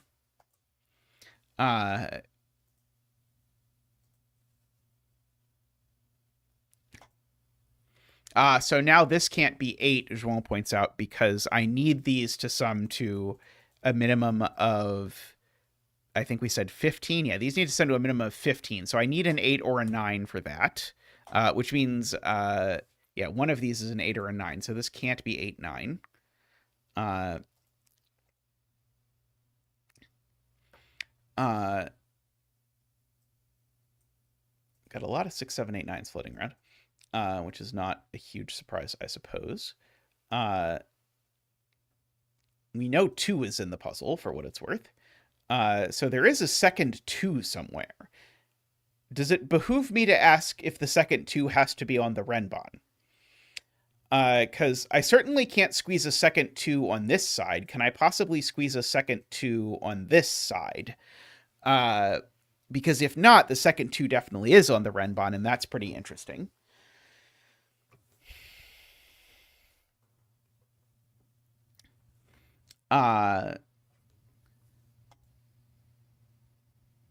So yeah, so how smart do I have to be to say that I can't put a 2 on this diagonal? Uh, so if this is 2, 9, that's 11. Yeah, so if I put a 2 here, it would have to be 2, 9, 8, 9 is the only way it would work. And so there would be no more 9s left. Uh, and so the question is, do I definitely need a 9 on this diagonal? And I think the answer might be yes. Because let's see, if this is 3, 8, 7, 8, yeah, that's not enough. 3, 8, 7, 8 is only 26, right? So I do need to have a 2 on the Renbon, I believe. Do we concur with this assessment?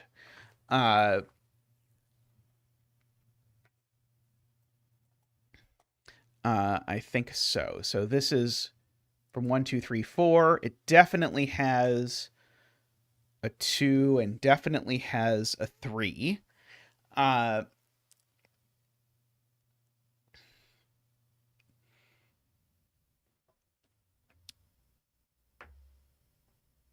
uh,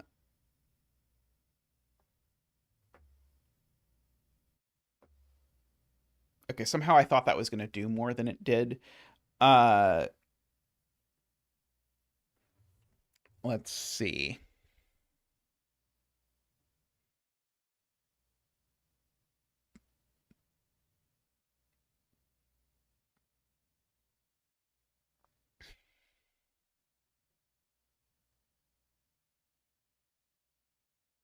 Yeah, there's definitely a 2. Oh, right.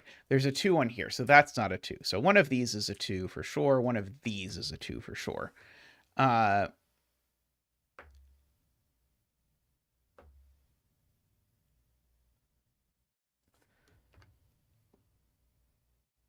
must be row 2, column 1.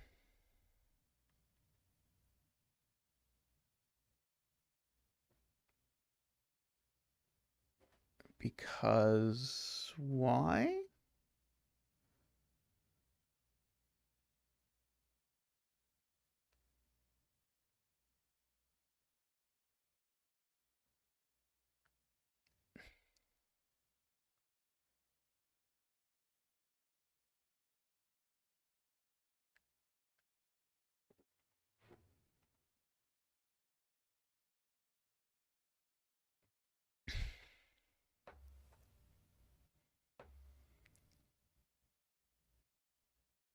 Yeah, I mean, this digit doesn't have to go on the renbon at all, but if it does go on the renbon, it goes there.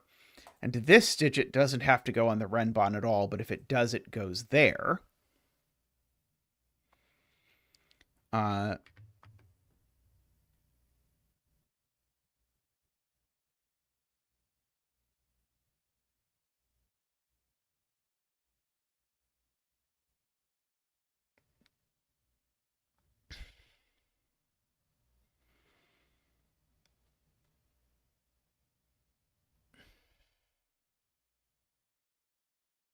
uh,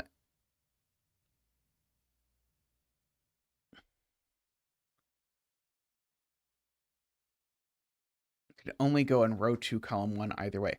So have we done a little bit of math to argue that you can't put any 1, 2, 3s on this 28 diagonal now? Is that what you're claiming? Uh,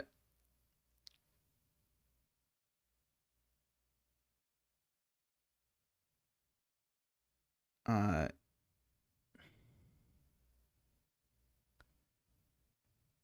I only need to say I can't put a 1 here, so if there were a 1, yeah, definitely can't put a 1 along here because I get at most 1 9. So so 9 8 8 7 is the most I could possibly do for 3 of these, and 9 8 8 7 is, wait, 9887 is 32. Oh, sorry. That's 4 digits. 988 is only 25. Yeah, it's 25. So I don't have any digits on here that are less than 3, because if I do 988, which might not even be possible, but if I do 988,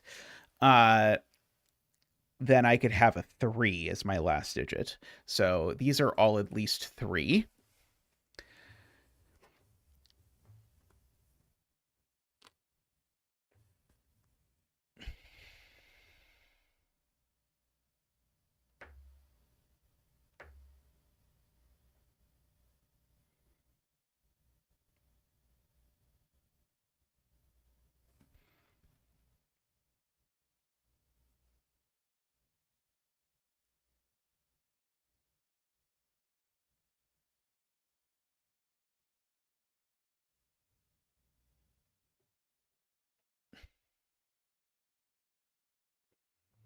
I agree the Renbon has a 2 and a 3.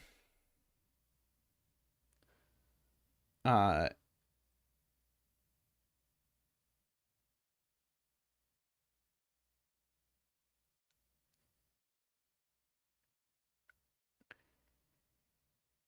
yeah, we probably could get 3s out of here if we broke the 988. I don't understand what AFK is saying at all. This does see all the Renbon, so it's definitely not 3. I agree. 988 would obligate that I could make this with 1 9 and 2 7s and a 3. So 9 plus 7, 7 plus 3, as Jim says, is only 26. So I can't use 2 8s, and so that does rule 3 out of here. Okay, and so now once I've done that, then I think I believe AFK's point that this digit only goes here. Because it has to go somewhere else, and that's the only place.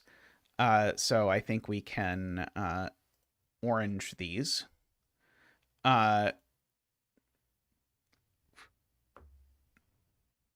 Oh, I see. AFK was doing a proof by cases that was a little bit easier, which is if this is a 2 or a 3, it's on the Renbon, so it goes there. And if it's a 1, it can't go anywhere but there. I see. Okay. I like AFK's argument now that I understand what was happening there. It makes sense. Anyway, that means this cell isn't a 4, is one thing that it means.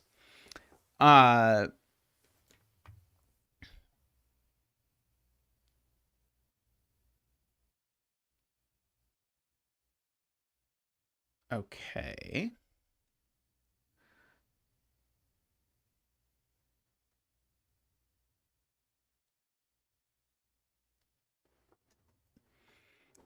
I'm almost sure this cell has to be a 4, but I guess if this cell is a 4, it creates odd issues as well.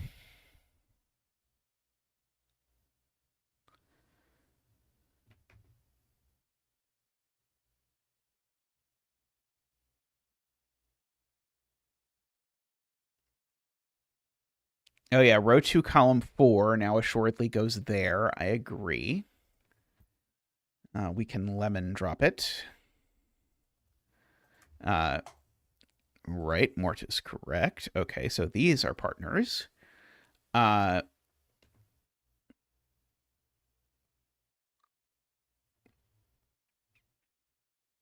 so now this is assuredly not a 1 anymore. Because if this was a 1, I would need to put a second 1 in the grid, and I would have no place to do it. So this is assuredly a 3 or a 4.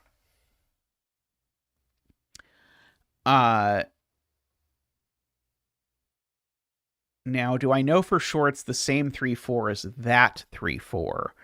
Yeah,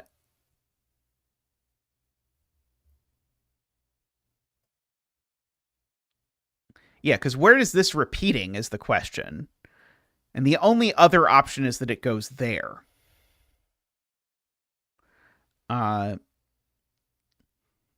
I think that is technically an option. Yeah, I think this digit goes in one of those two.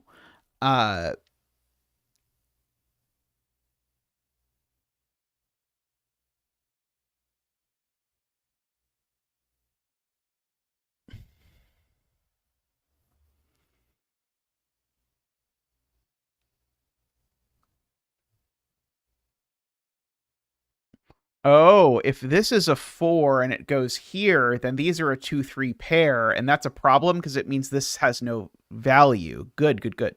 Right, because this is, yeah, so this never goes there, so it does have to go here. That's very clever because of Renbon stuff. Hey, Nell, how are you doing?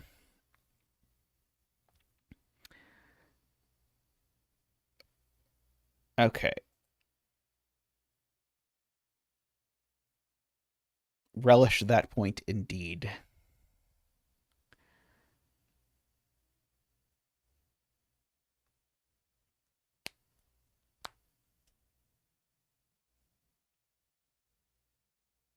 Okay, so we know there's a 2 and a 3 in this column.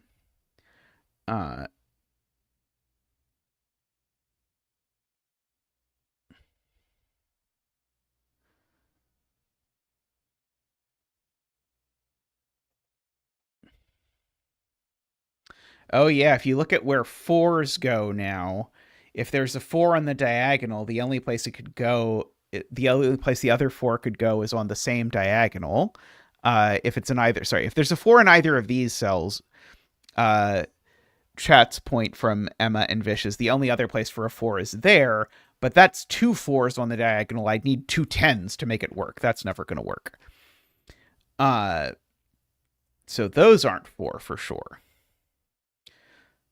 So now the only place, if there's a 4 in the grid and it isn't green, the only place that I can put 4s is there and there. Uh,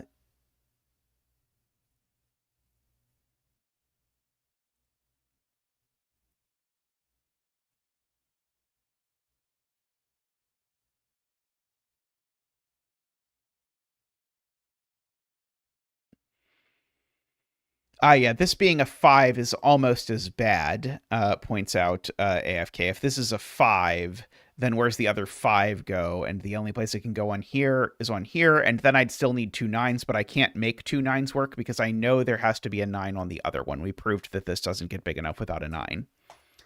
Okay, so that's not a 5.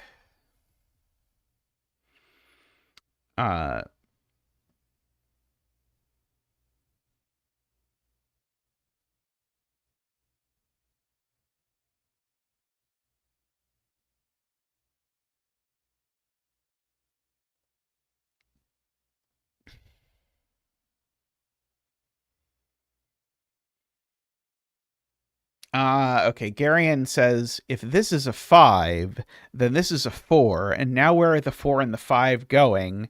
And the answer is the 5 goes here and the 4 goes here, because keep in mind, if this is a 4, green isn't 4. But now I have a 5 and a 4 that add to 9. I need to make these two add to 19. That's going to be a pretty big problem. So that's not a 5. So that's not a 6 anymore.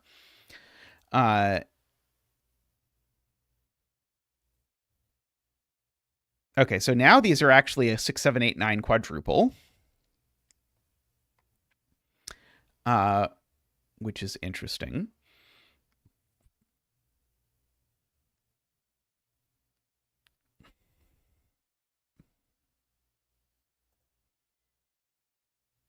And so now if this is a 5, Vish points out, now where's the other 5 going? And the only place is there, but that's a humongous issue. So that's not a 5.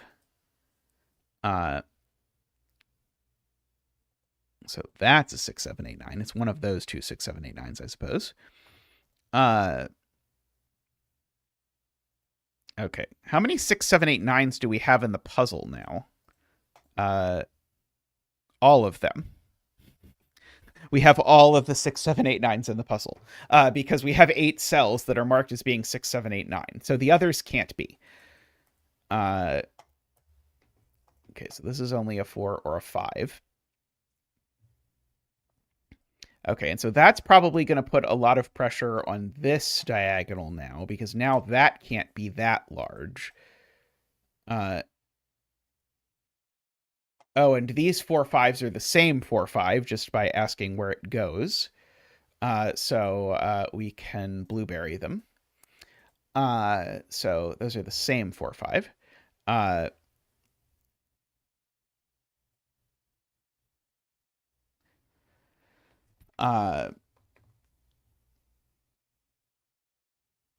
So I think the biggest this could be is 5, 9, 8, 7, because I think we said we can't use 2 8s on this diagonal, which would be 29.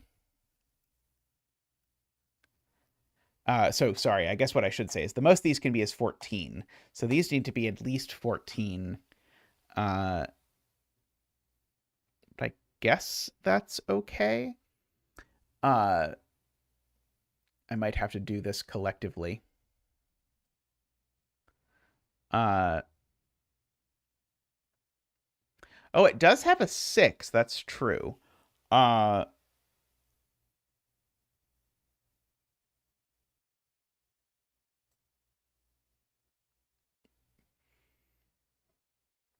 guess the natural question to ask is, can I really put no 9s on this diagonal? In which case it would be at most, say, 8, 8, 7, 5. What's 8, 8, 7, 5? 16 plus 12 is 28. I don't think 8, 8, 7, 5 actually works, but it is annoyingly plausible.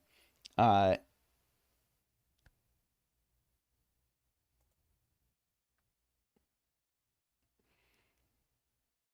right.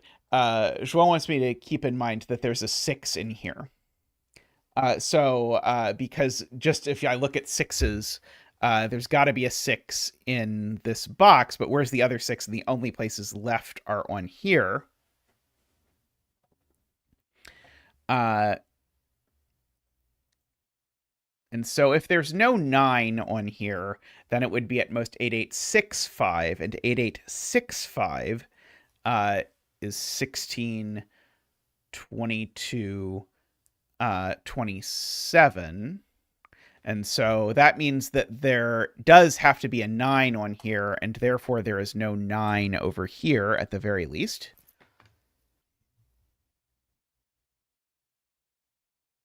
Right. All of these see row 4, column 2. Oh, no, sorry. This one doesn't. That's annoying. I really liked the spot. Sadly, the spot was not correct. 4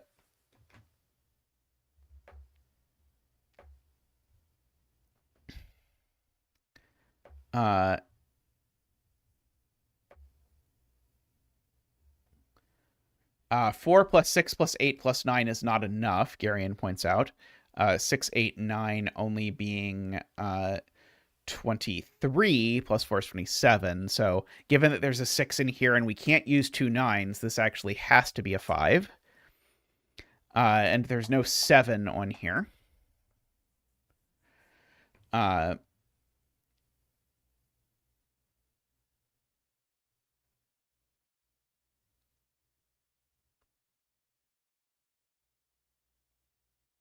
So that's the other 7, right? Because these need to be one of each, right? That would have been nicer. I could have noticed this a long time. I guess it wasn't that long ago, but these are a quadruple, so these are of course distinct, which makes the math way easier. So that is a 7, which means that that's not the 9.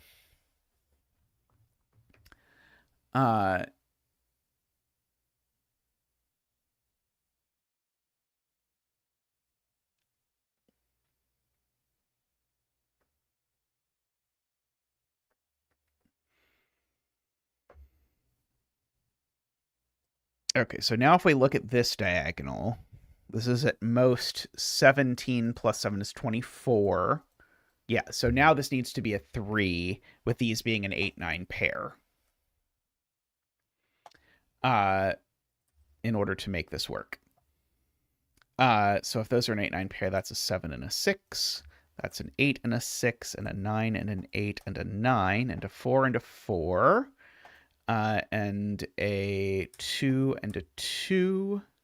And that's a 3. Very nice, very nice. These are tricky.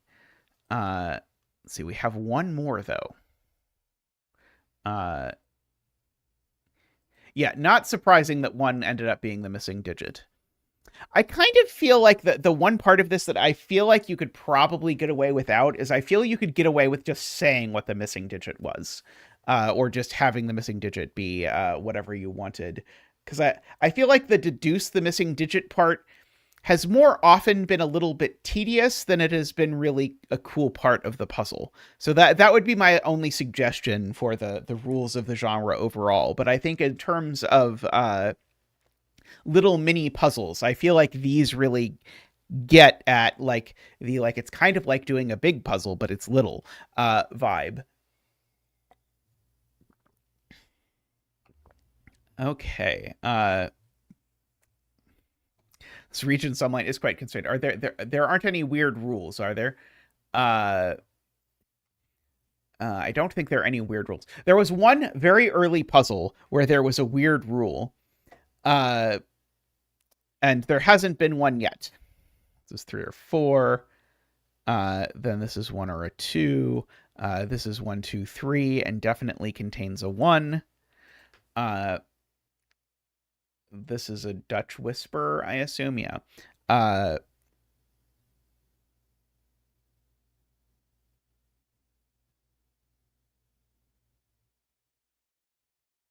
Okay, so the Dutch whisper doesn't have a 1 on it, so it doesn't have any changes. So the Dutch whisper can be high-low colored to the extent that it is useful to do so, or to the extent that I want to color something, so I'm going to.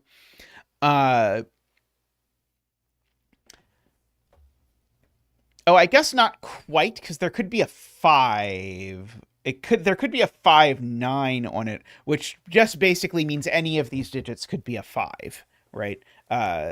These are all sort of high, low, or 5. But we can't actually change the parity, but we can sneak a 5 in there somewhere, is how it works. Yeah,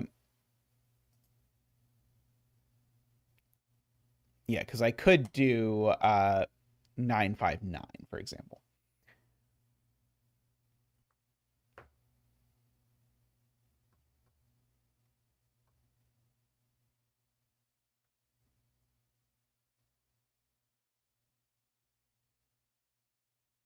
Oh yeah, Emma spots this digit is always in here,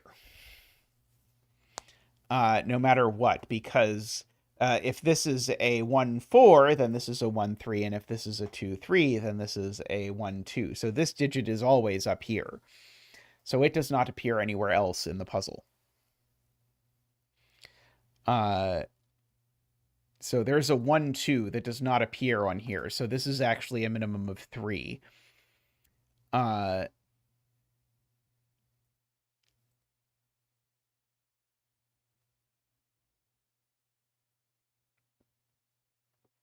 Okay. So yeah, I guess the interesting thing about low digits is that this kind of wants to consume 2 low digits, but we could sneak 5s in place of the low digits. So we have 2 lows or 5s on here, plus 4 more lows in here, creating some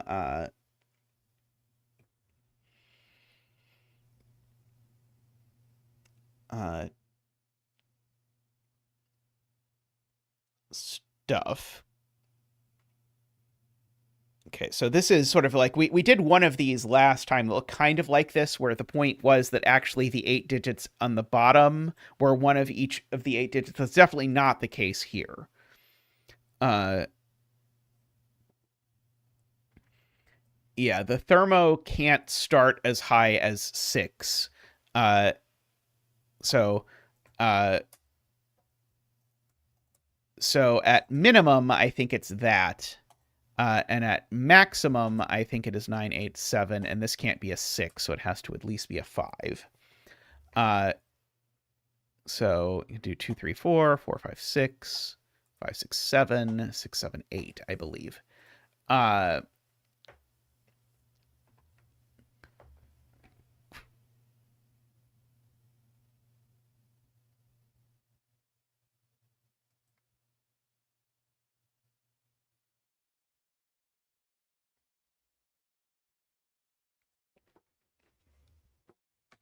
That's a good spot. So AFK points out the fact that we have a repeated digit down here means we definitely have a repeated digit up here, and there's only one digit it could be, because nothing on the thermo can show up on the renbon anywhere. The renbon can't repeat, so this digit needs to show up here on the renbon, whatever it is.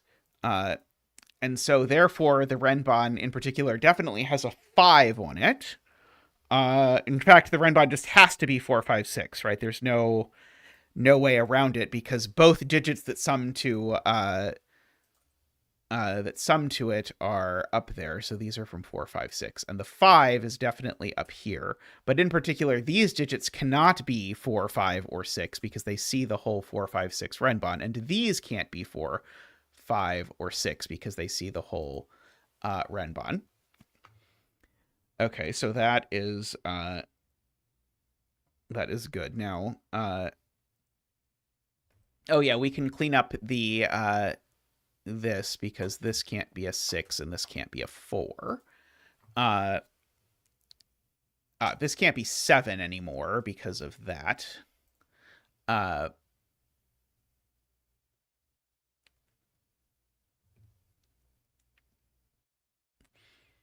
I can't make this a 7, actually, because if I make this a 7, I create 7, 8, 9 up here, which means I have to find a place to shove 7, 8, 9 down here, and I'm not putting all of 7, 8, and 9 on the Dutch Whisper. So this is not a 7. This is a 3.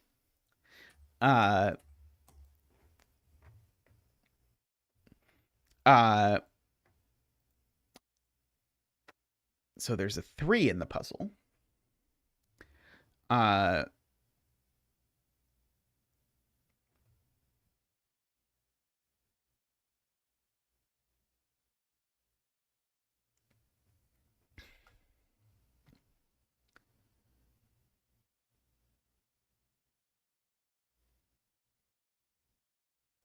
Right. These are different 1-2s, Garion points out, because we know this 1-2 shows up there.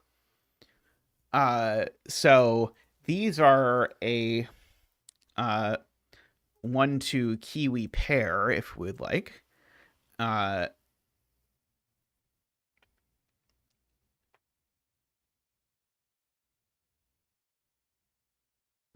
Unfortunately, I still don't know which 1-2 this is, I don't think. But I know this isn't a 1 or a 2. And I know it's not a 3 either, actually. Because one of these cells is a 3. So this number is at least 4. Which is kind of interesting.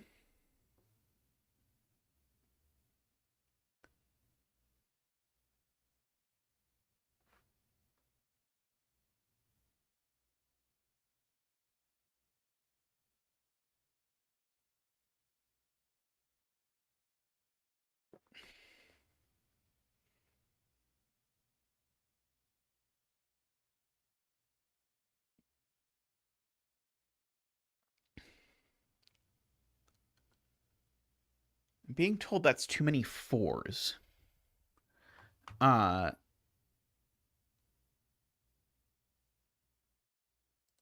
Couldn't these both be 4? Isn't that the right number of 4s?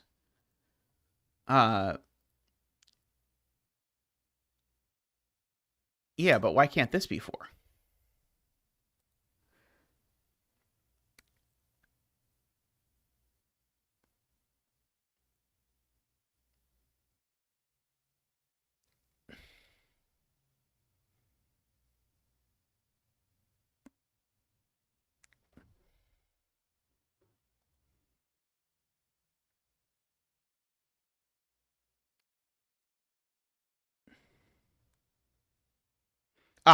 This cell is not a 4. I see.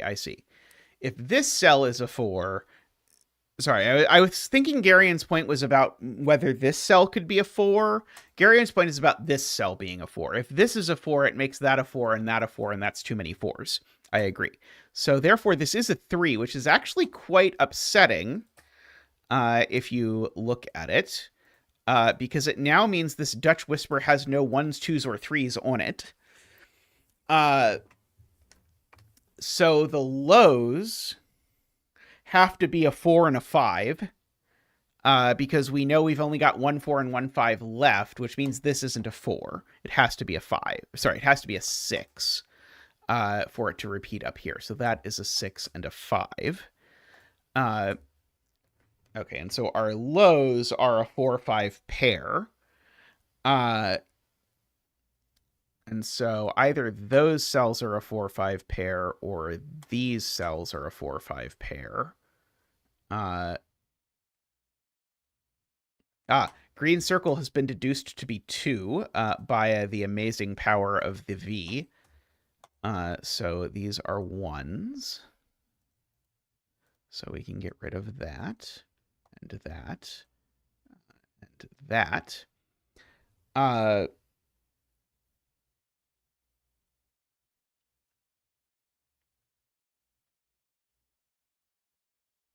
So 7 is missing because 7 can't go next to a 4 or a 5. And we know the 2 low digits on this are 4 and 5. So there's no 7 in the puzzle. So that's an 8 and that's a 9.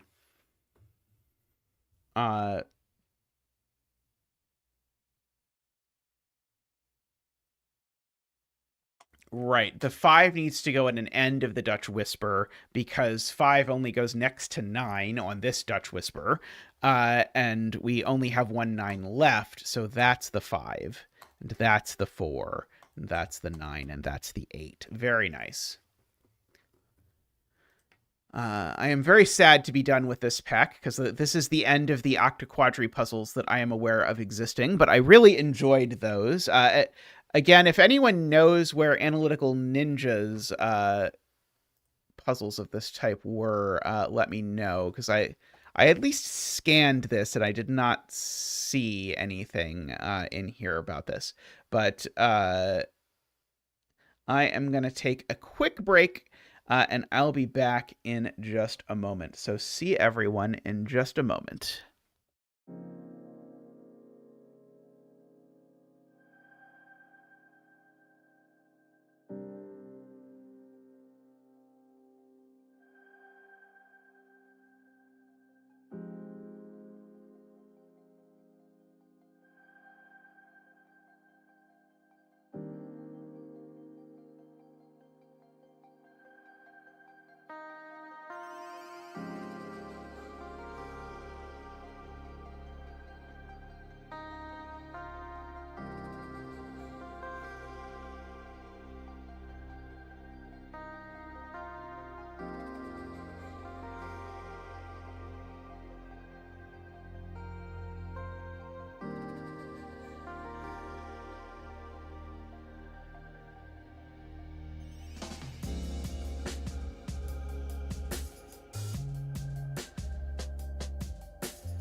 Welcome back, everyone.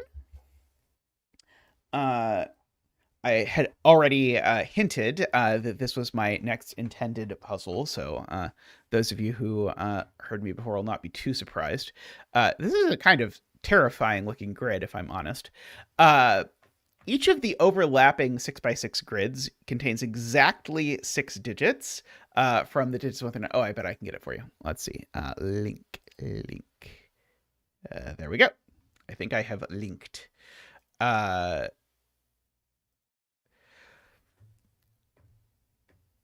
see. So basically, each of them is a mean mini, meaning that you choose 6 digits to use from them. However, those 6 digits might be different from the grids, but of course they share these little bits together.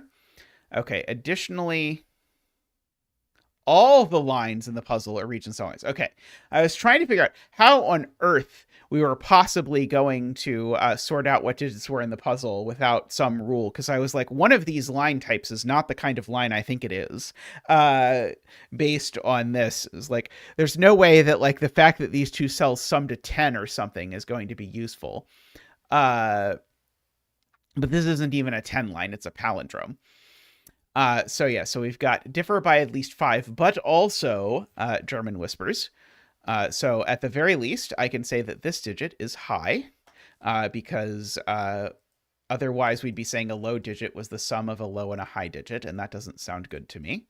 This digit is also high, meaning that's also low, and that's also high, and that's also high, meaning that's also low, and that's also high. Just to make that work. I think this just has to be a 3, right? I know that the Renban, so this digit is the sum of these two, so it's certainly a multiple of 3, but there's no way, it's also the largest digit, and there's no way it's a 459 Renban or anything. This just has to be a 3 with a 1, 2. Okay, that was surprisingly generous. Okay. And this, let's see, this is a length 5 Renban. These are the two highest digits. Oh, not necessarily. They don't necessarily have to be the two highest, but there you go. AFK points out that I can do a little bit of Sudoku. And note that there's definitely a 3 in here, which means that 3 is one of the digits in the center of the puzzle. Yeah,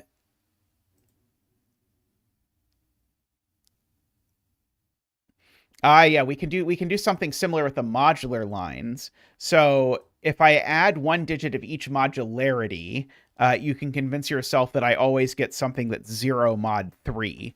So this is 3, 6, or 9, and it's not 3, because this is basically an arrow. And likewise, this is 3, 6, or 9, and it's not 3. So these are, in fact, a 6, 9 pair, which makes these a 3, 6 pair, because these are also from the 3, 6, 9 entropy. So all of 3, 6, and 9 happen to be in this puzzle, for what it is worth. And now this also has to be a 3, 6, 9, because if it's not, this one takes a little bit more case checkiness. If either of these is a 3, 6, 9, the problem is that makes this the same color as the third thing on this line, and that doesn't work. So this is also a 3, 6, 9. Ultimately. Okay. This is a region sum line that doesn't cross more than one region.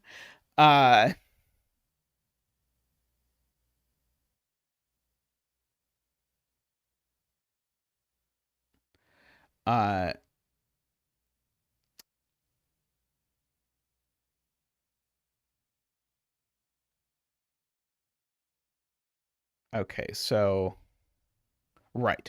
So this has to be, now that we're looking at entropy over here, this has to be the high entropy, because if one of these was the high entropy, it would be a big problem. So this is 789. This is a low and a medium, and so this is also a 789, and it's certainly not a 9 because it's smaller than that.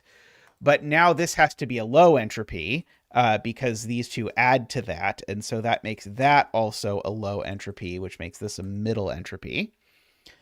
Okay, this can't be 7 anymore, of course, because that's a 7 or an 8.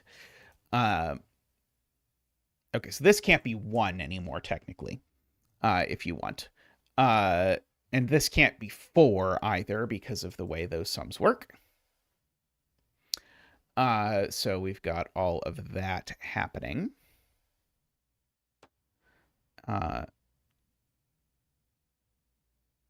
Okay. The absolute minimum that a high, a mid, and a low sum to is 147, which is 12.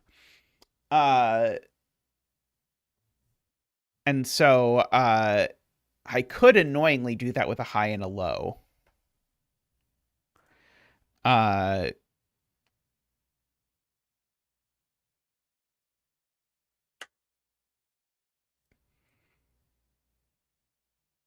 But I need a high, right?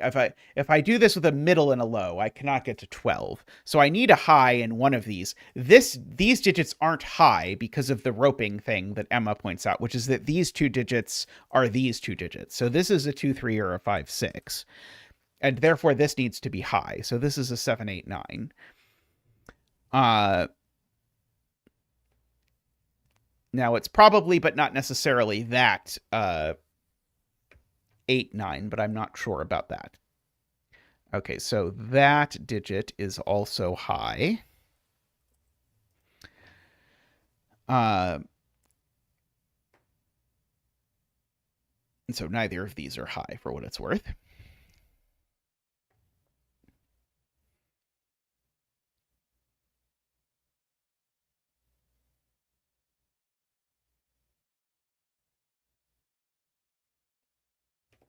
I should note that all of these are 7 8 9. These can't, like, this can't be a 4, for example, and it can't be a 3 either. So these, in fact, can only be 1 2, looking back up to probably the more useful grid. So I can't imagine this is actually going to get us anywhere. These have to be from 1 2 only, because as soon as this is a 3, then I'm adding something way too big up here.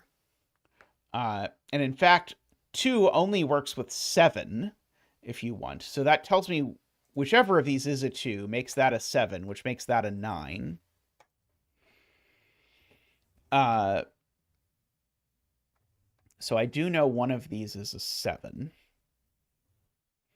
And so the other is a 6, because I can't make an 8 here because the 8 would go with a 1, which sounds like that would be fine because it would add to 9, but it's not fine because the 9 is a 2 7. So we can fill that in.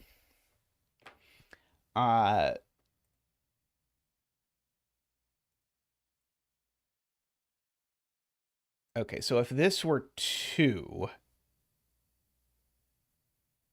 then that would be 7 and that would be 9.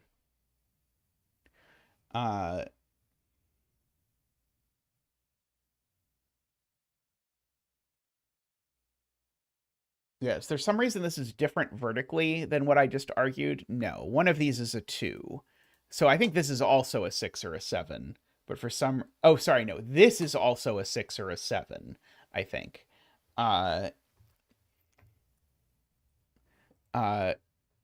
Going with my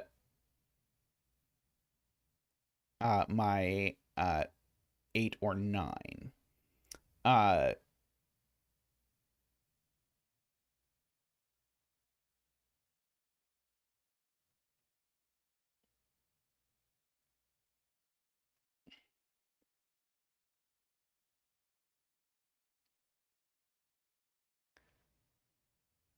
Uh,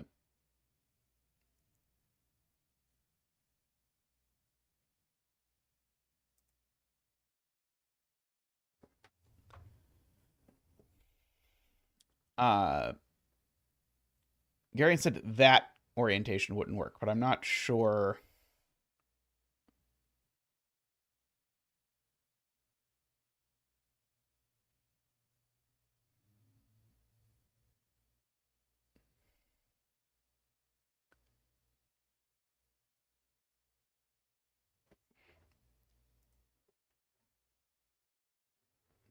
Okay, so here's an observation. Whichever one of these is 1 goes with a 6. So actually, neither of these is 8.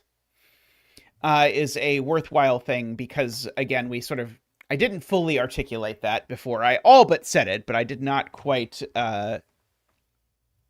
do that. Uh,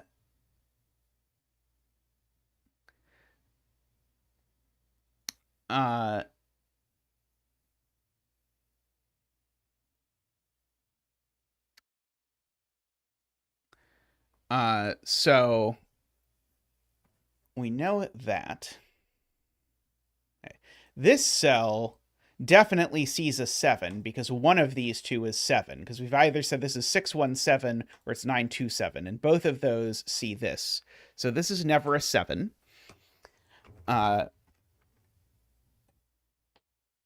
Which means this is never a 6. So that finally means that this digit is a 7. And so that is a 9 and a 7. And so that is a 2 and a 7, and that is a 1 and a 6. And so that has now become an 8 and a 1. Sorry. Excellent, excellent. And we get to do a dance for Zach, which will be the 7 dance.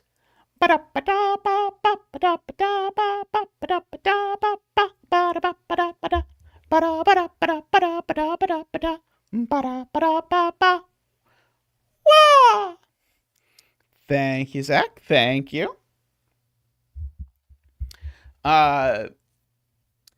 Okay, so we've got that. That seems very helpful. So we've got 1, 2, 6, 7, 8, and 9. Okay, so these are 1, 2, 6, 7, 8, 9. Okay, now I agree with AFK. There's definitely a 1 or 2 on here. So we certainly know that 1, 2, 3, 4, and 5 are all on here. I think AFK also knows that 6 is in here, but I don't think I know that yet. Let's see, but I will do some Sudoku instead. Okay, these aren't 7. These aren't 1. Those aren't 1 either. These aren't 6. That is a 7 just by doing a little bit of looking at where 7s go. That is a 7. Oh, right. They have to be region sumlines. Yes. Them having to be region sumlines is a good reason why we also need a 6. Because if this were 1, 2, 3, 4, 5, that would not work because that number is odd. It is 15 is the sum. I see. Okay. Yes. So therefore, because there's a 1 or a 2 on here and not a 1, there's a 2, and this is 2, 3, 4, 5, 6. Which sums to, in fact, 20, which means that these two sum to 10, which means they have to be 4, 6, because that's how 10s work. And so these are not 4 or 6, they're 2, 3, and 5, but those aren't 3, and that one is. Like that, and these are 5 and 3 over there. Excellent. Let's see. I think I got rid of all the 3s over here.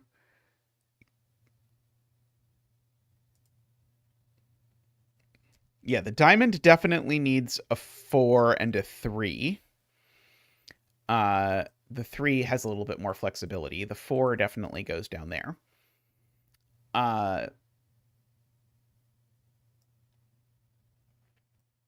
Okay, so if it were 1, 2, 3, 4, that would work. 2, 3, and 1, 4. Uh, if it were 2, 3, 4, 5, 2, 3, 4, 5. Sorry, what does that sum to? That sums to 14. It would need to be 3, 4 down here and 2, 5 up here. That looks like that works. And sorry, there should be one more. There should be more options, right? No, there's only one more, which is 3, 4, 5, 6. And 3, 4, 5, 6 is 18, which would need to sum to 9, which would make these 4, 5, and 3, 6, and that doesn't work. So yeah, so I agree that we've got two options because we'd need a second 6 in this box in order to make it work there. So it's either 1, 4 with 2, 3, or it's sorry, or the other option was that this was summing to 7, so this was 3, 4 with 2, 5.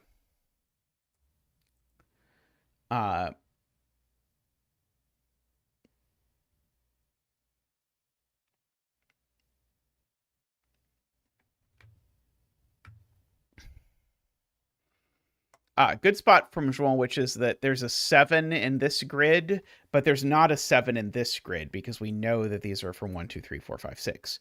And we know these aren't 3. So therefore, sorry, I put those in the wrong place.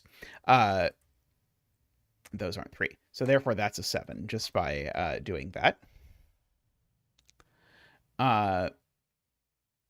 We also, I suppose, know that none of these are 4.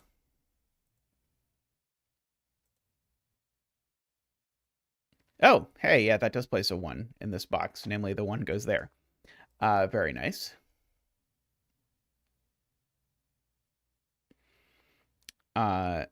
So that's never a 1.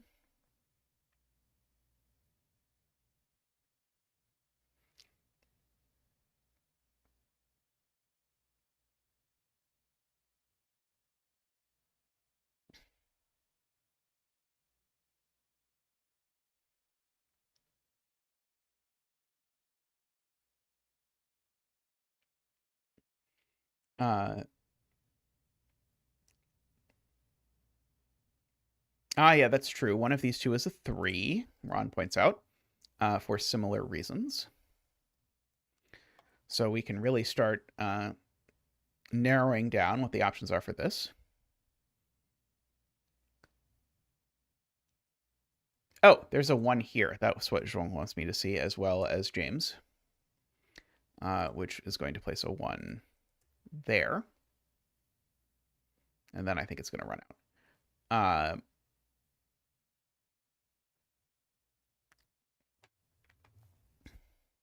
Let's see. That is true. 3 is one of the digits in the entropy grid, which we already knew. Oh, no, sorry. We knew 3 was a digit over here because we knew all of 3, 6, and 9 showed up. I don't think we knew that 3 was a digit over here, but now we do.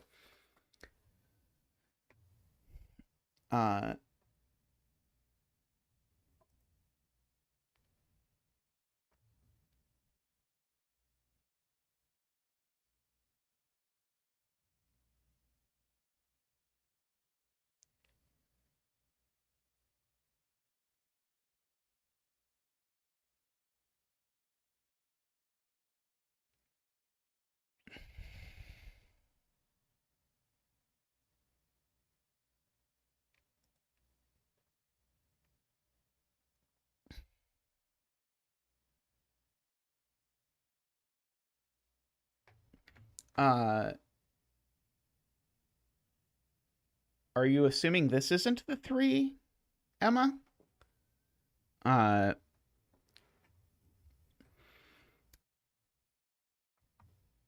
Let's see. Oh, you would like me to do Sudoku. I see. Okay, and so once we do that Sudoku, that was the tricky bit. Now one of those two is a 3, and they both see this, so that's a 5.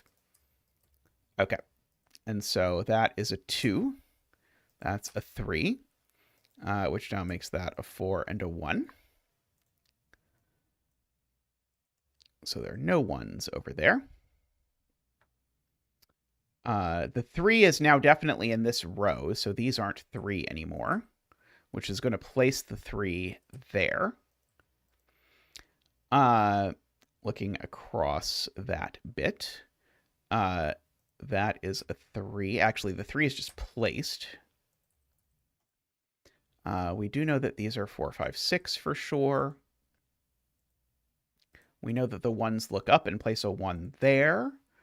The 4 is placed there. The 6 is placed there. So these are a 1 and a 6, I believe. These are a 2, 4, and 5. This is a 6 and a 4, so that's a 5. That looks like a 3 to me. These look like a 2 and a 6 to me.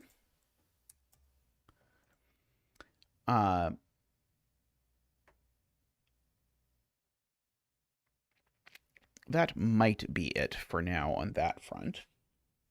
Oh, I can at least remove the 5s out of these cells.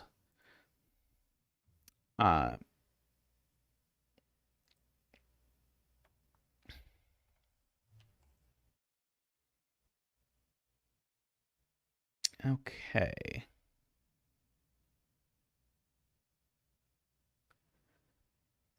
We do know this is not 3 or 7, and we do know that there's a 7 in this grid now.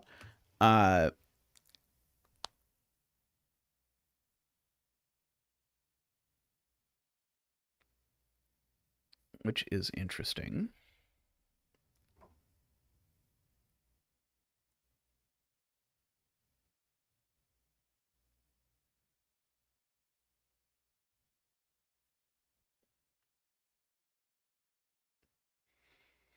That's true. What James says is right.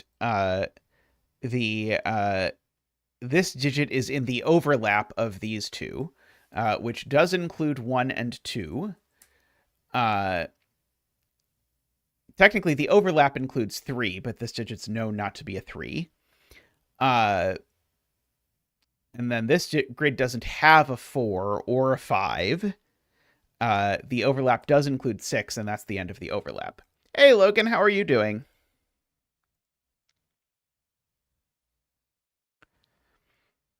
And so, in fact, this digit is on the quadruple overlap of the grids, if you want, because it is certainly forced to be in every grid. Oh,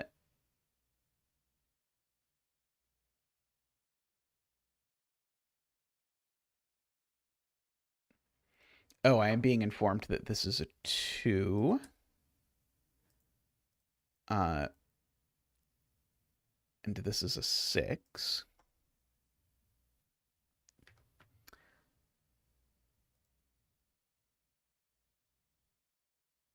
Let's see.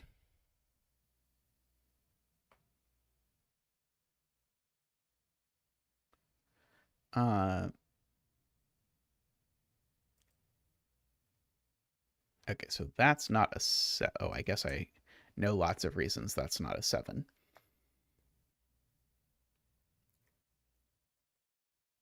These are a 6 and an 8. In particular, they're both orange, I suppose. These are both orange as well. That's also orange. That's also orange. That's also orange, owing to the fact that it sees 1 and 2, which are the only low digits in the grid.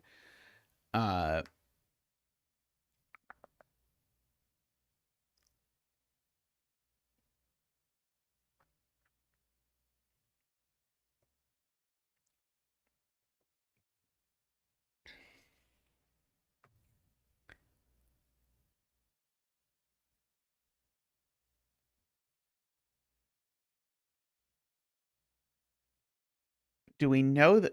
I know that it's not the case that both 4 and 5 are in the central grid. Do I know that neither 4 nor 5 is in the central grid? Like, this cell could be a 4 or 5, right?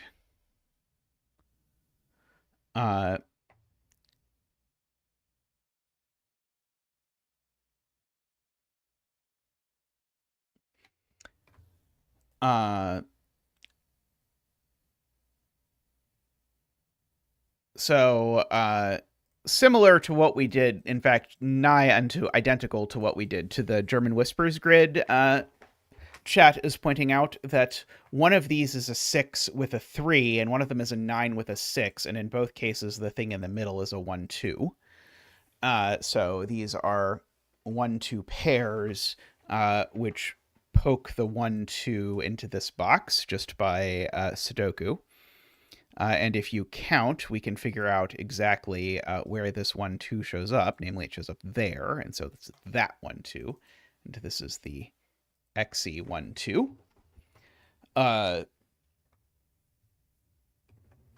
That's true. It is 3, 6, 9, 1, 2, 7. Oops.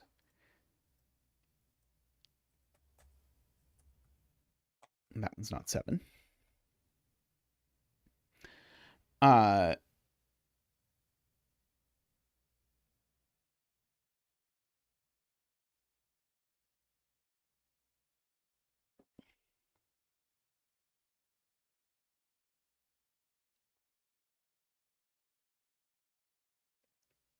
So this digit just is a 7, right? I'm pretty sure this digit is a 7 because it's not 1 or 2, and it's not 3, 6, or 9. So I think this digit is the bizarrest naked single ever. I think it's a naked single 7. Which, if you look through, forces that to be the 9 and the 6, which forces that to be the 3 and the 6, and forces that to be a 2 and a 1. This is no longer able to be a 9 or a 6. This is a 3. With a 1 and a 2, I can get rid of these. Okay, so that is not a 6, nor are any of these 6s. Those aren't 1s. These aren't 3s. These aren't 2s. These aren't 3s either.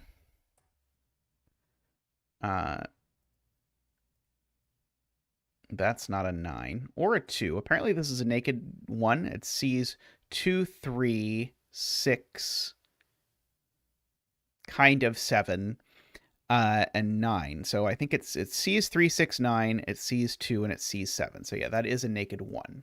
I agree. Okay, so 1 is not in this grid at all. Oh, no, I don't know that. 1 could be here. Well, what I do know is this isn't 1, because if 1 is in the central grid, it's here. Okay, and this isn't 6 either, because if it's in the central grid, it's here. And so this is 2. And so 2 is in every grid. So in particular, 2 can make its way down here. That is not a 2 either. So these are a 7-9 pair, actually. So that makes that a 2 and that a 3, I believe, if I've done this correctly. That is 6. These are a 7-9 pair in some undisclosed order. That is a 7 in some disclosed order. So that is a 9 and a 7. Let's see. This box needs a 3. 3, 6, 9 needs a 9 as well. This column needs a 3. This box needs a 6 and a 9. Let's see. This column needs a 2. Let's see. This row needs a 7. So we've got that. Let's see. This column needs a 1. That's a 6. 2, 3, 6, 9. That's a 9, which makes that a 6 and a 9. That's a 3. Okay, 3. That's a 6. And that's a 7. I think we're done that grid, I believe. What did I do? People are saying I entered something wrong somewhere. Oh, that doesn't look great, huh? I can see your criticism, and I will receive it with aplomb. There we go. Okay, so one of these two is that.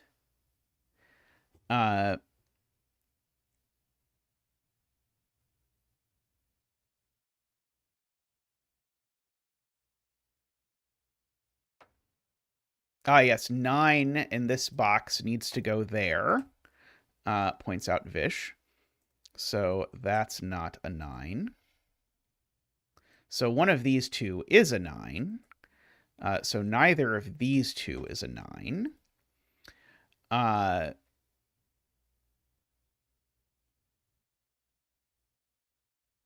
Oh, and these aren't 2, 3, actually. So we actually have a 2, 3 pair down here.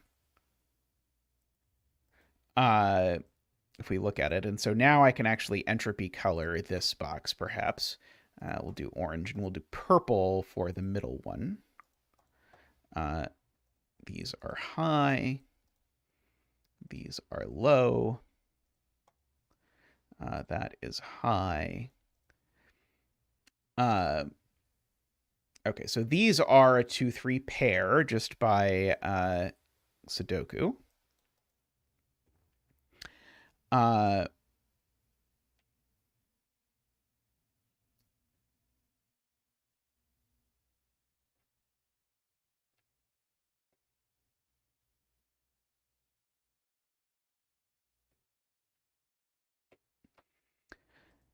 Okay, this bothers me.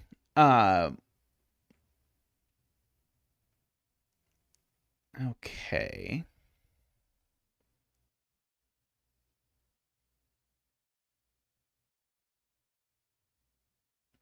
Oh, let's see. People want me to do a little Sudoku up here to say that the 9 is actually placed there in this column.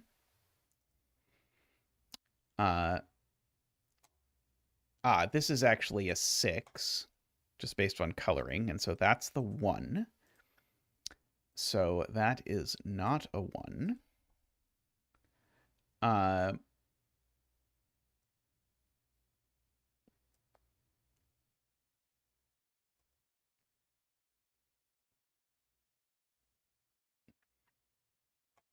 This is a naked 8. Because it sees a 9 in the row. So that's a 9. This is a naked 6 now, because it sees everything else in the box, which makes that an 8, which makes that a 6, which makes that a 9, which then goes ahead and places this 9. That places the 1 over here. This is no longer able to be a 6, owing to that 6, so this is a 6. That actually sees over here and places the 6 here in this grid, which means those aren't 6. And that 6 actually bounces over and sees the 2 and the 6 over here, which makes that a 5. That 5, of course, looks up. This 6 actually looks up and makes that a 1. Makes that not a 1. Did I cheat? Emma seems concerned I cheated somehow. I'm pausing just in case I did something untoward to one of the digits.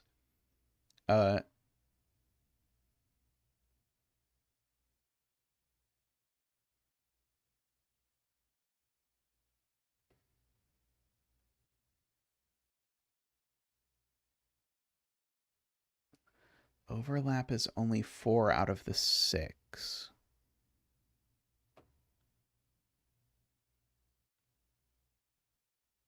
No 8 in the center grid. Did I mark something wrong?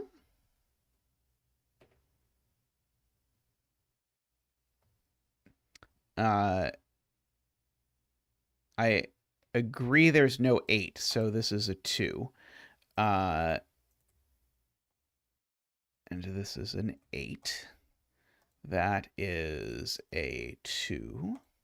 So that is orange. That is, in fact, orange as well. So that is a 2. That is an 8. That is a 2. And that is a 9.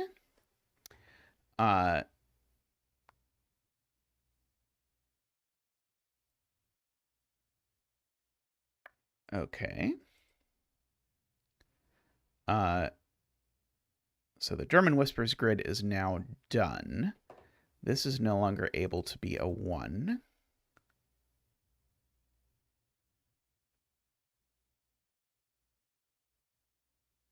I don't think I'm as confident to do anything with this grid yet. This cell isn't a 2 from that looking up, I see. So that is only a 1 or a 4. Oh, this digit isn't a 6 because there's a 6 in the column already. I don't think that's going to be an enormous help, but what can you do?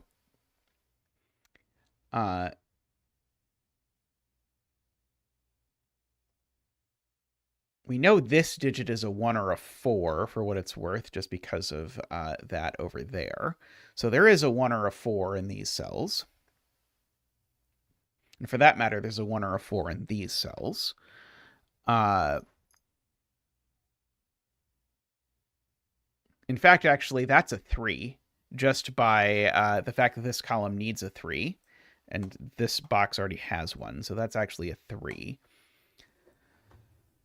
So this is a 1, 4, and what's the other digit? So we've got the... So 1, 4, and a 6. Yeah, so one of these is a 6, and the other is a 1, 4.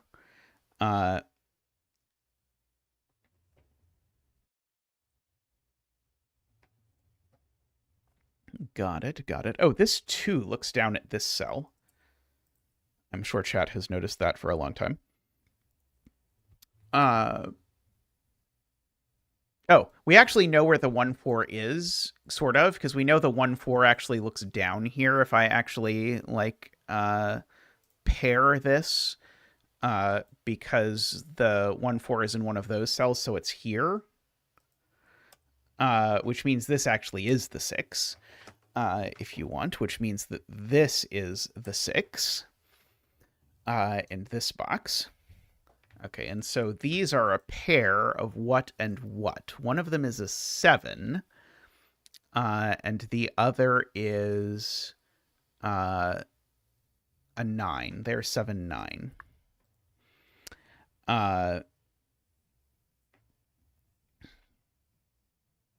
Okay, so 3 in this column now is here. Okay, and so one of these two is 1, 4. The other is of unknown discrepancy.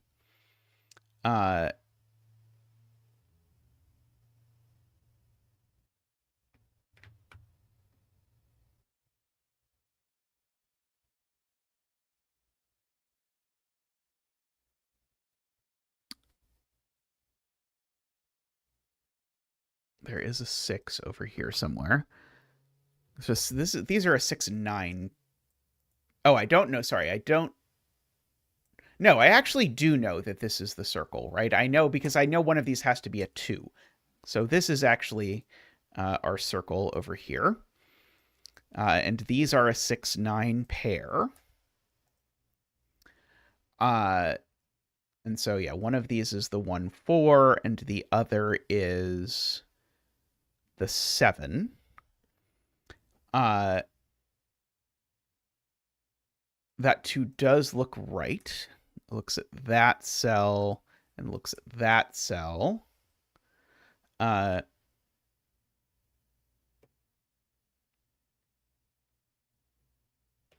oh, there we go. This 6 looks down here and places a 6 there, Emma points out, which makes that a 9 and a 6. One of these two needs to be a 1, 4, and the other needs to be a 7.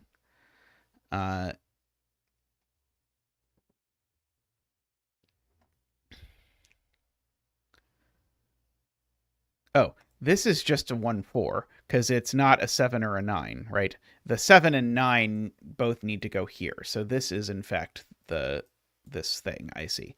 The key was to look at column 1, which is sort of hidden. So that's a 7, 9 of some repute. So that is my orange.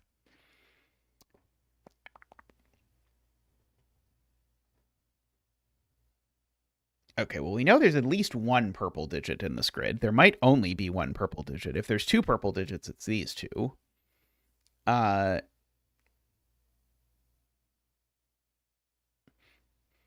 points out these are a 4-5 pair now, so that's a 6 in this grid. I bet you could use uniqueness to figure out what digit this is.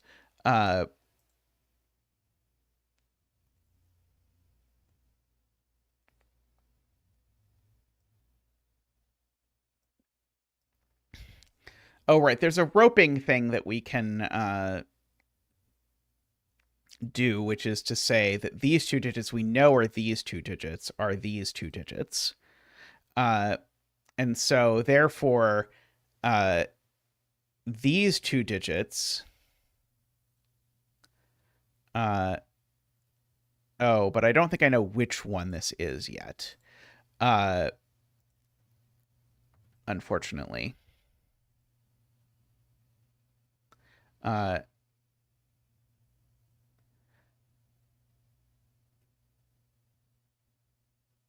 But I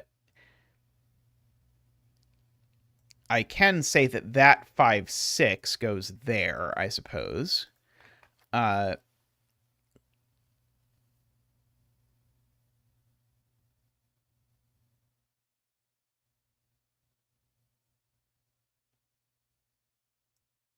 Oh, right. These two are right. This digit, if I just highlight the roping, goes there. Sorry, there. So this is that 7, 8.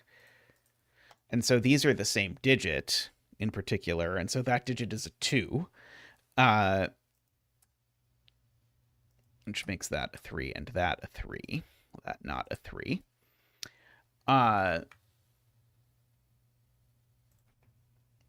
That's not a 2 anymore, so now that is purple. And so now that is the blue 3.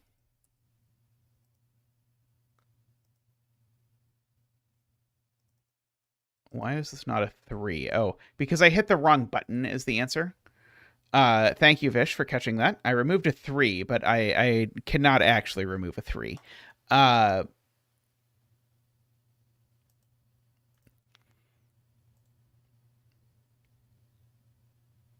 So this is the mysterious 1, 4, if we want to continue the mysterious 1, 4.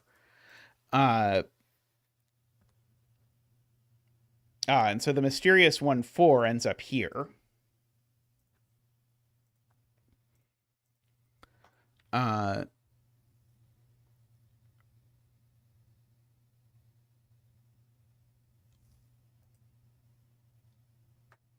see, that 5, 6 ends up here.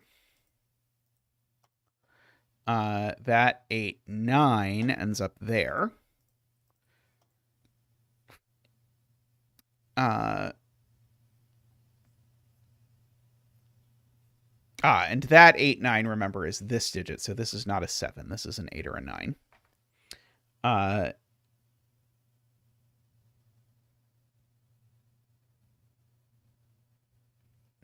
Let's see. Okay, so if this is a 3, then these sum to at most 12.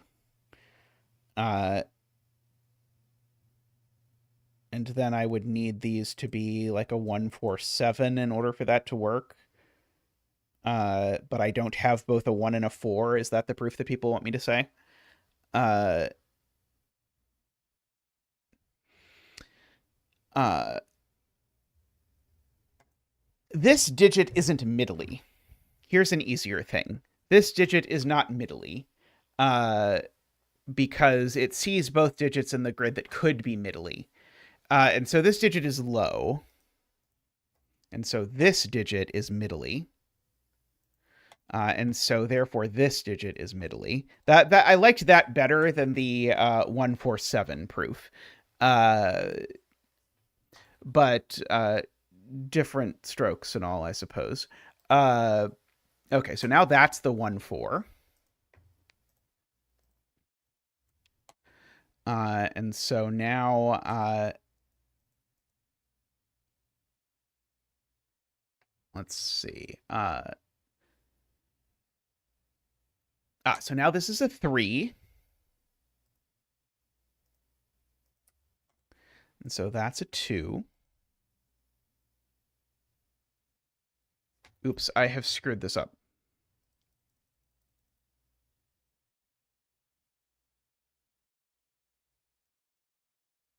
Sorry. This step was correct, where I said this can't be middly, so it's low.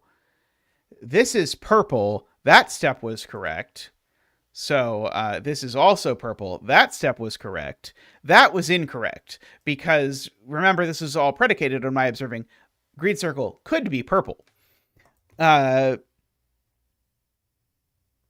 And is going to be once I take chat's point that this digit has to be a 3, and so this digit's a 2, and now there are 2 purples in the grid. The only thing it can be is this one. So, in fact, the 1-4 everywhere it has appeared is purple. I guess only this grid has purples, so it only gets to be purple here. But it will be purple in my heart for always. I suppose I'm slightly disappointed that we resolved this now and that we didn't get a little bit longer in suspense about it, but what can you do? So we can get rid of green circle, I suppose. 4, 4. Oops, I put too many 4s. That 4, not that 4. I see. I double-clicked by accident, and it highlighted the other cell I had marked 1-4. So that is a 1, a 2, and a 1. That 4 looks up, so that's a 5 and a 4. So that's a 5 and a 4 and a 2, and the Renbon grid is done. One of these is a 4, and the other is a something. 4 and a 7 is the answer.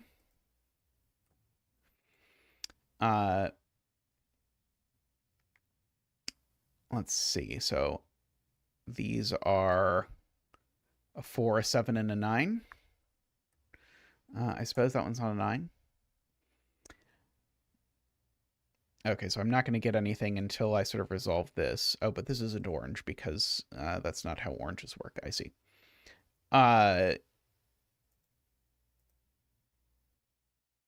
Okay, so now these sum to 6. Plus this. The maximum that I can make the sum to is 15 if these are 6 and 9, I suppose. Oh,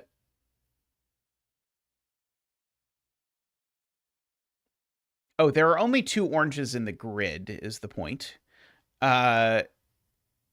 Because we've seen both oranges, and so these two have to be the same orange, because they're both the orange that isn't that one. And so if these are the same orange, that means this is the sum of these two, which means it's a 6. So we can mark all of those as being 6. And then this can be anything at once. It doesn't matter. Okay. Because it's just the same digit, so it doesn't matter what this is at all. However, now I can look at this 3 plus 6 and say that's a 9. And so I can fill in that 9, which makes that a 7. Which makes that a 7. This is a 9 because 9 is the other digit in the grid. So that is a 7. and a 9. We'll do the middle grid last, just because it feels correct. This is a 6 for the column. So neither of those is purple. So this is orange or blue.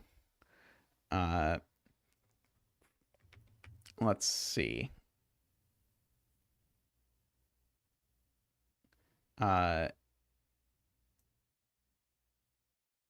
Oh, I've got a missing cell in grid 1. That's hilarious. Okay, I'm just going to write in all the digits, I think. Oh, actually, I won't write in all the digits. I will instead do Sudoku. Thank you, Fish, for pointing out that, yes, I've actually placed the 6.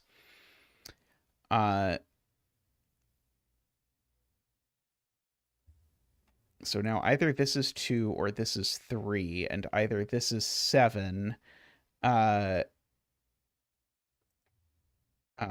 or this is 9.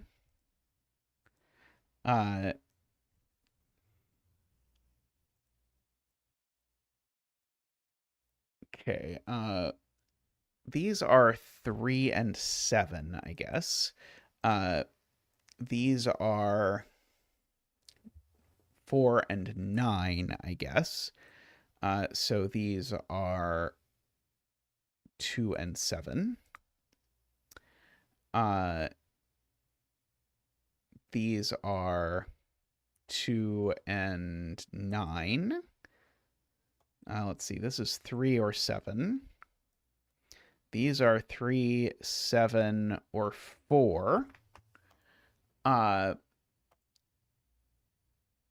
Okay, so I'm supposed to notice some weird thing about how these are related, I think.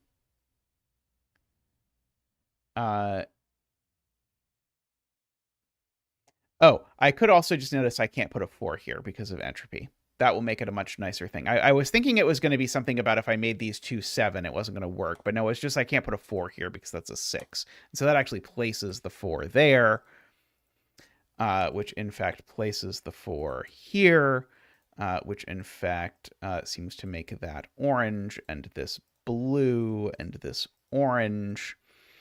And that will also be orange. So that'll be blue, and that'll be orange, and that'll be blue, and that'll be blue, and that will be orange. 9, 7, 7, 3, 2, 3, 7, 9, 2. Yeah, we do have to be careful about this region sum line, that is for sure. Okay, so now we can go finish this. So that's a 9 and a 7 and a 4 and a 9 and a 4 and a 7. And it was pointed out at long last, this digit is an 8 because I never finished it before. That was very lovely. Much friendlier than I thought it was going to be, I will admit. But very nice. Alrighty, I'm going to take a quick break and I'll be back with some 6x6s. So see you all in just a moment.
Hello, welcome back.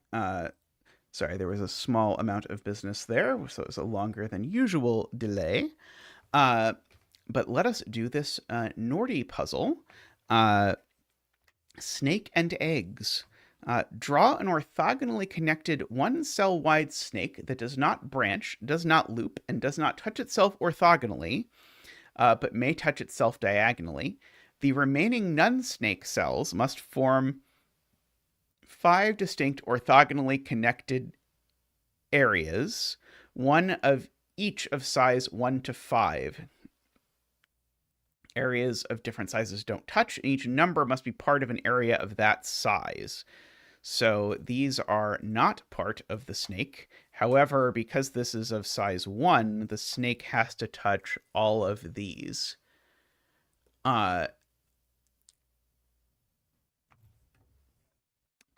Okay. So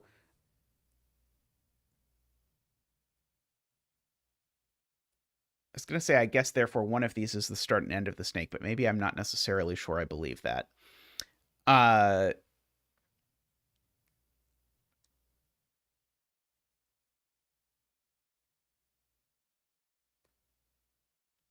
let's see. Oh, I guess I know the diagonals of this are green, right? Uh, Wait, is that even true? Maybe I don't know that. Uh, Sorry, I don't think I know that.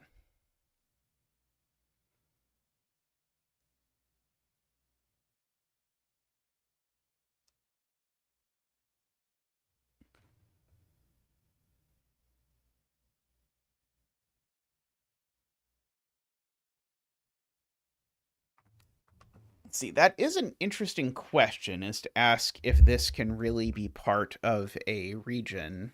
But I don't immediately see why it can't, because the whole snake having start and end things is confusing to me. Uh,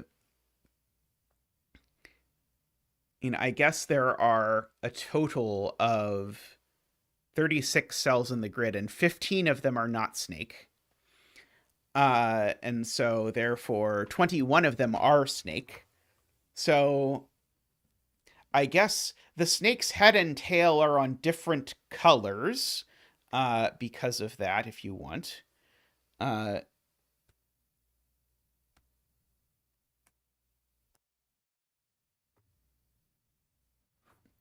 let's see. Vish says this region can't go this way. Uh, oh, because right. If the two region goes this way, I just immediately create a fork. Right. Okay. So the two region does not go that way. I agree. Uh,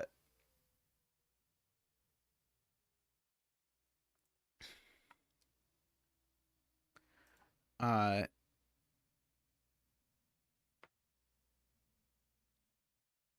right. Okay. So Garian's point is, if I don't have any snake cells up here, it's a big problem. Like if none of these 4 cells are snake, then my snake branches all over the place. So I need some snakes. I need some snake cell, or sorry, I need some non-snake cell up here. However, we know where the 1 and where the 2 are, so it's at least 3. And so if it's at least of size 3, we know both of those are egg, or whatever you wish to call it. Uh,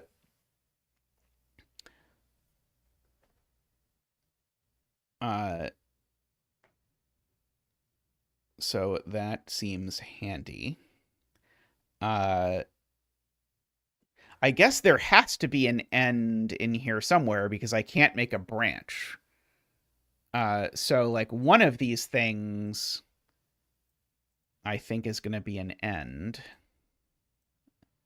Uh, uh,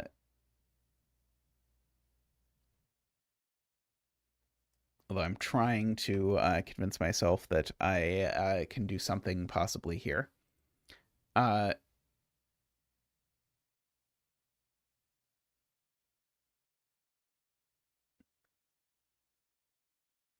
Uh, let's see. If this is blue, the snake has 3 ends. Assuredly, Yeah. If this is green, then this is, sorry, if this is blue, this is an end of the snake, this is an end of the snake. However, if you track it even a little bit further, this is a third end of the snake. So that doesn't work. So this is green.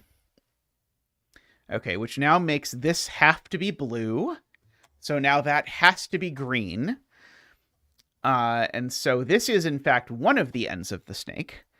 And I think if we use our bit about how the ends of the snake are on opposite... No, the ends of the snake are on the same color of the grid because the snake has odd length. Sorry, the snake is length 21. So the other end of the snake is definitely also in one of this checkerboard color of cells.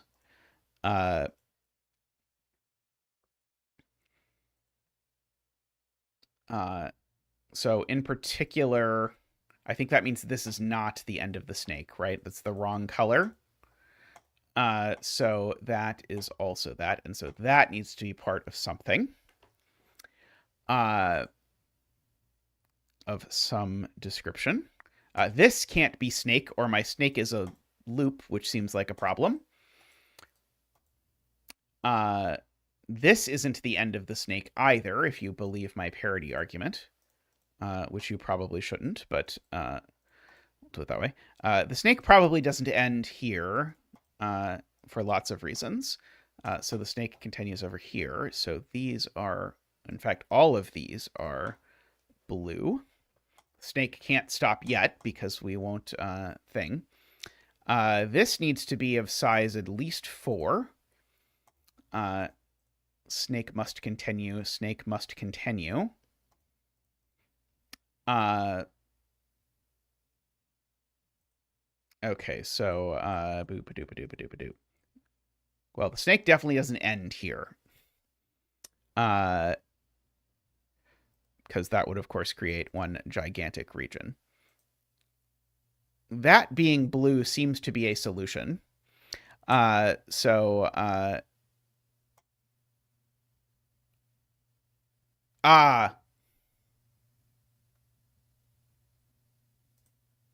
Right. There's only one more blue cell. That's the thing to do. There's only one more blue cell, and so it has to touch one of these. And so these are both green. And so basically, I can't make this green, because if I make this green, I create 2 more blue cells. Right? Because if I make this green, the snake is done. And so this has to be blue, but now everything is forced. Da-da-da-da! We have done it.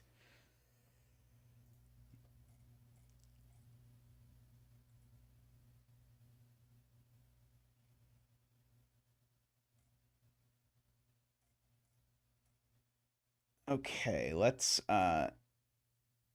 look at this puzzle next. Tristan has made a thing to pull up 6x6s that have not been done, so that is cool. However, several of the ones that it has suggested I have in fact done, because we maybe have missed some of the ones, but we'll do this one next. Let's see, here is a thing. You know this is old because there's an F puzzle link included in the thing. So let's see. So what do we've got here? Normal Sudoku rules. We have odd, even lines. Digits must alternate between odd and even. So these are what I would usually draw as red lines. Mr. Menace lines, if you will. These digits sum to the digit in the bulb. And we have our usual 2-to-1 ratio and consecutive. So I see we have a parity thing going on in box 3 right away. Which is that we know this has an even sum, because an arrow, if you add together this and this, is always even. So this has an odd sum, and that will only be the case if this is the odd and these are the evens. So we also know that one of the digits on a black dot is definitely even. So that makes this digit odd, and this digit can only be either 1, 2, or 3, 6. And likewise, this is also 1, 2, or 3, 6 for the same reason. Oh, and that actually, sorry, I didn't even realize that did actually trip my my little circle doohickey over here. Now, the last odd is definitely in this column, is definitely on the arrow, because if not, then we're saying even equals even plus odd, which doesn't sound good. So these are both even. Also, chat has a simpler point, which is that this is all the evens in this row and all the evens in this box. So I can orange those and that as well, which sounds good. So that's all the odds in this column. Because one of these is odd, and so these are both even, which makes both of those odd. Okay, so there's 2 odds down here.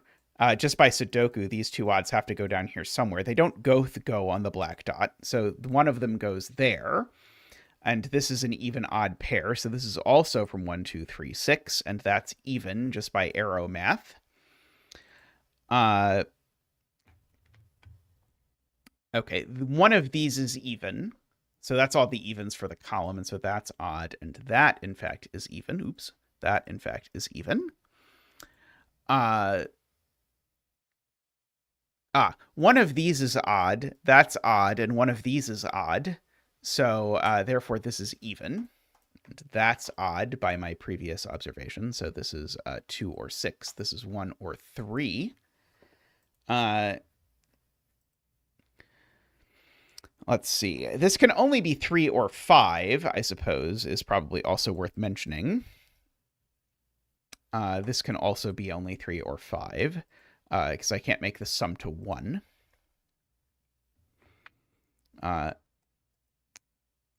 Likewise, these can only be 2 or 4.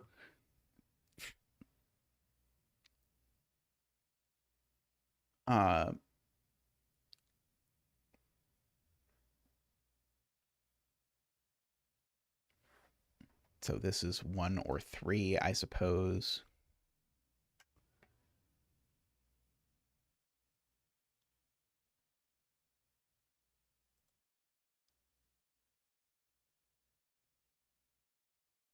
Oh, yeah. Okay, yeah. This is a virtual 1-3 pair. That's exactly right. That's the point, is this can't be 5. And so there's a 1 or a 3 here and a 1 or a 3 here. That's both 1-3s, and so this is a 5. And so that makes that a 3, which makes that a 2, which makes that a 1. Makes that a 1 and a 2. Makes that a 5. However, these include a 6. So this is not a 3, 6 dot. This is a 1, 2 dot, which makes that a 3, which makes that a 2, and that a 5. And makes this actually a 3, 6 dot. So that's a 6 just by Sudoku. That's a 5 by Sudoku. Let's see.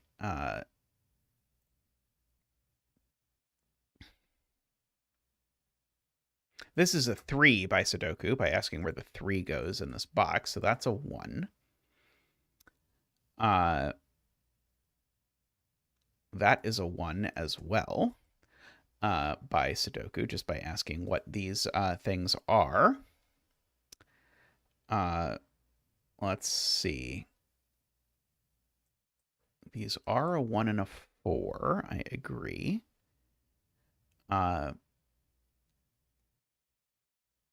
This is a 4 or 6. These are a 4, 6. These are a 2, 4. Aha, these are a 2, 4. That is the thing I had missed. So the even along here is a 6, and the even along here is a 4. So we have a bizarre virtual 4, 6 pair along here, I guess.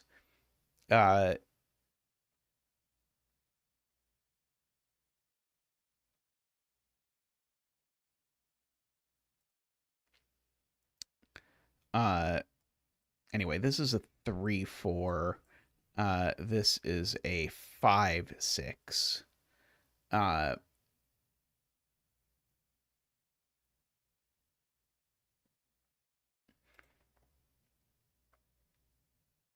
The point is this digit can't be a 3, because if this is a 3, then this is a 6, and now this is a 3-6 white dot. And a 3-6 white dot sounds very bad. Okay, and here is a less ugly way to say that. This white dot, it's not 1, 2, it's not 2, 3, and it's not 3, 4. So that means it's from 4, 5, 6, which means it definitely has a 5 on it, so that digit's a 5. Take your pick of whichever of those that you like the best. So this is a 6, and that is a 4. 6, 4, 5, 3. And so this is a 5 and a 4 and a 6 and a 4 and a 6. Let's see. So now that is my 3 and my 6. That is my orange and my blue. So that is a 1 and a 3 and a 4 and a 6. And an even and an odd and an odd and an even.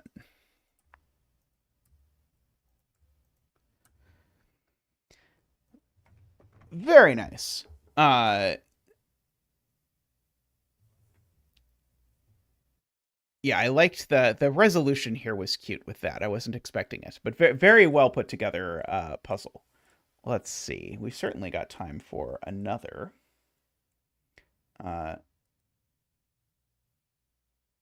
Oops.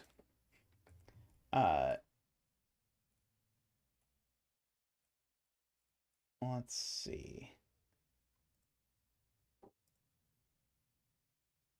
Okay. We have a Nell one up next, which looks slightly terrifying, I will admit. Fill the grid with 6 digits from 1 to 9, such that the digits do not repeat in a row, column, or box. Cells separated by a black dot have a ratio of 1 to 2. Cells separated by a green dot have a ratio of 1 to 3. Sorry, cells separated by a red dot have a ratio of 1 to 3. Cells separated by a green dot have a ratio of 2 to 3. All dots are given, but some have been replaced with question marks. Oh boy. Okay, so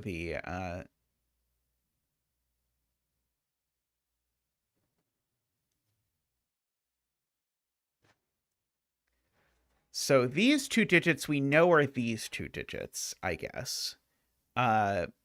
Because we see that, and likewise these 2 digits are these 2 digits.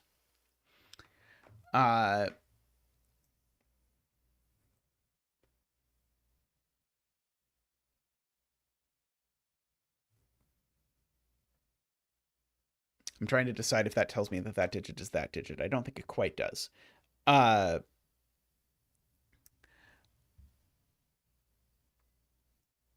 let's see. Green is 2 to 3.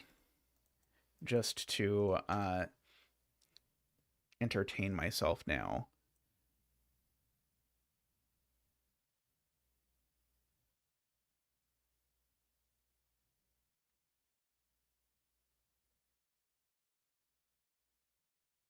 So, so this black dot, I know it is these 2 digits, but I don't think I know.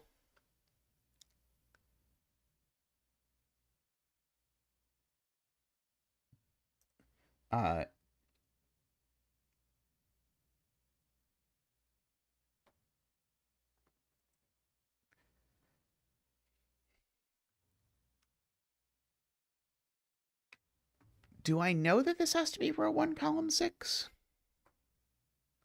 Oh,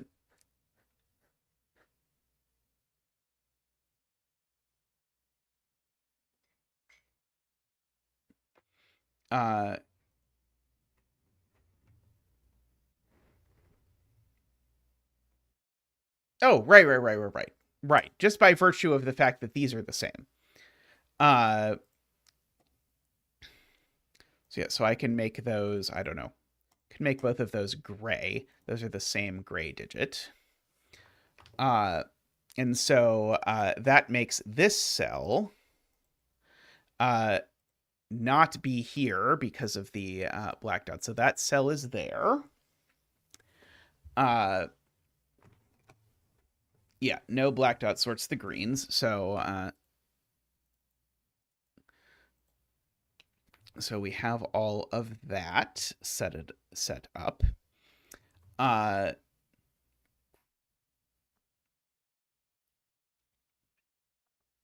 Okay. I don't know why my brain took so long to figure that out. Okay, so the green X has a black dot digit up here, and it's in one of these two spots because it's gone. And likewise, the red circle has a red dot digit that's in one of these two. Should it be clear to me that the red dot digit here can't be the black dot digit here? I could probably convince myself of that if I was willing to think about which dot is which for a bit of time.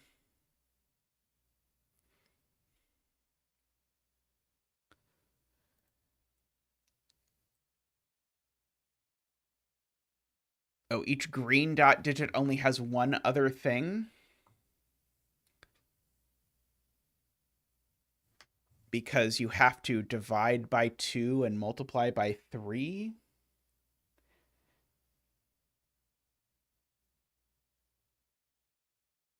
Yeah, I think you're missing 469 there.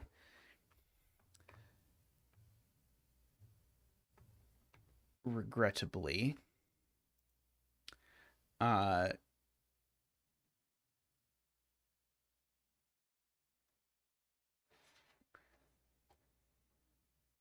Now, it is worth noting 5, 7, and 9. At most, one of them is in the puzzle, because if you look at this row, for example, everything is on a dot except that cell. Actually, there's no 5, 7s, and 9s in the puzzle. 5, 7, and 9. Oh, sorry, 9. Sorry, not 9, but 5 and 7 are out, because actually in this box, everything is on a dot. 9, though, is allowed, because 9 can go on the... actually, 9 can go on 2 of the colors of dot, but 5 and 7 cannot.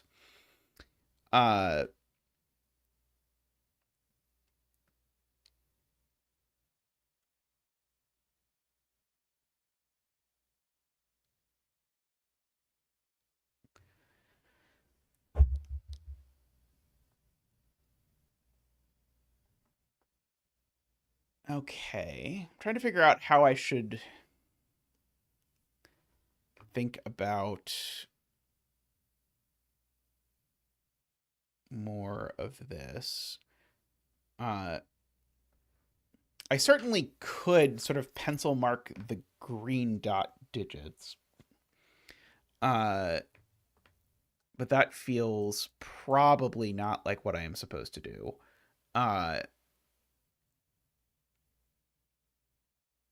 I guess the red dot digits I know are 1, 3, 6, 9. Oh, that's a good point. Garion points out this digit is a new digit because it has a relationship with gray. But it can't be green circle, because green circle, if it were here, there would be a green dot here. So this is a new digit. We'll make it yellow. I'm going to go ahead and just upgrade 2 of these from green to purple so that I can only deal with one coloring scheme for the moment. Okay, so we know that yellow in this box, we know it's not there. So yellow goes here or here for sure. And I guess in this box, we know that yellow goes in one of these 2 places.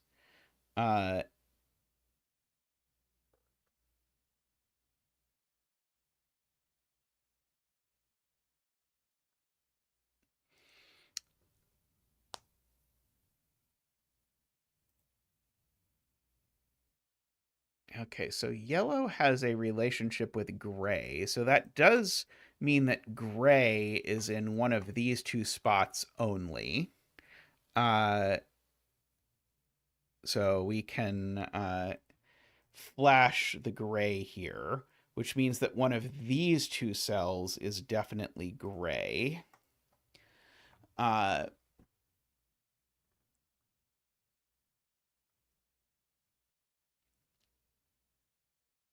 and gray has a black dot to green. That is true.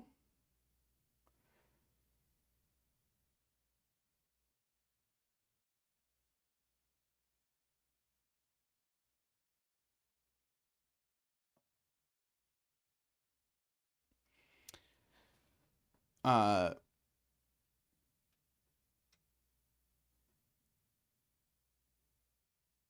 do I know that, Ron?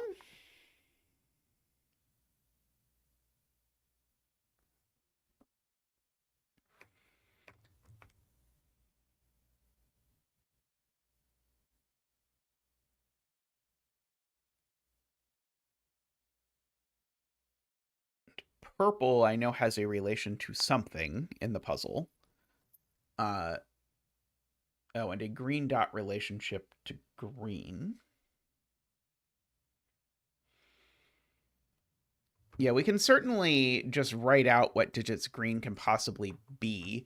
I was trying to avoid that because I thought this was going to be a pure coloring puzzle, but so it has to be divisible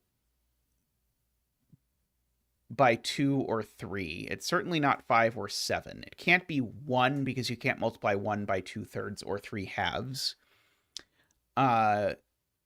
It can't be 4 because you can't multiply 4 by 3. It can't be 8 because you can't multiply or divide 8 by 3. It can't be 9 because 9 doesn't go on a black dot. So I think it's 236, which is not perhaps as enthralling as one might hope. Uh,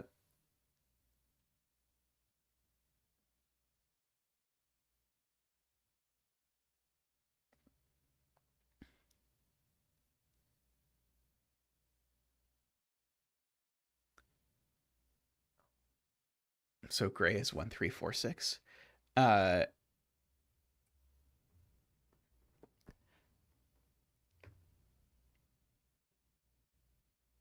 green is the 2 to 3 one.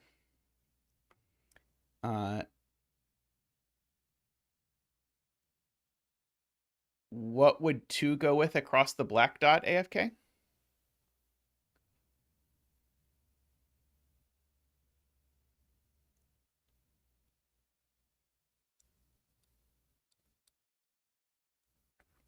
Mainly checking how many colors of dots. 2, 3 is not a ratio of 2 to 1.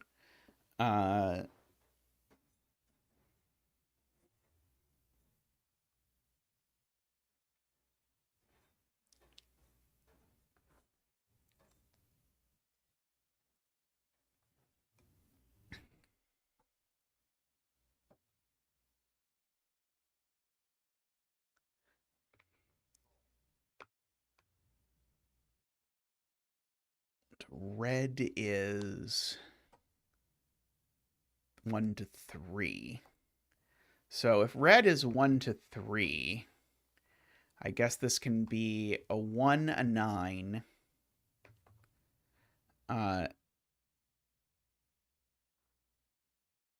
or a 6,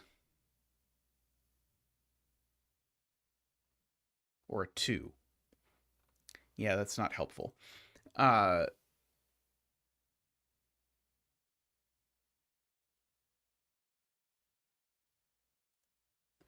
uh,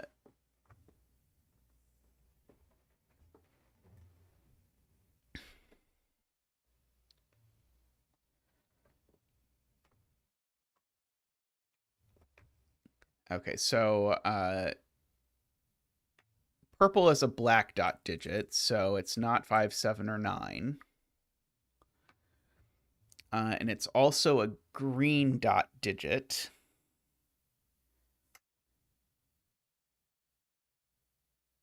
So it's not 1 or 4 or 8, right?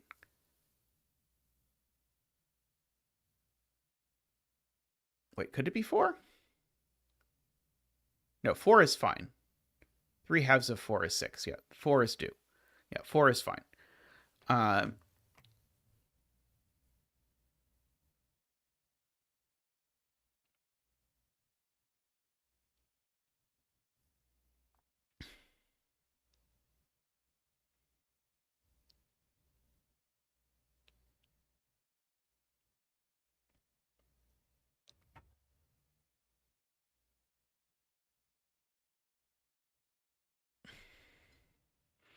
oh, but you're right. It can't be 6 because green can't be 4.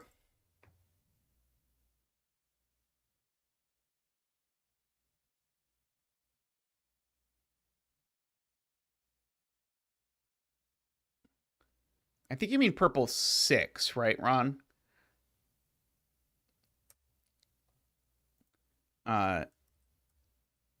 Because this is a 2, 3, or 6.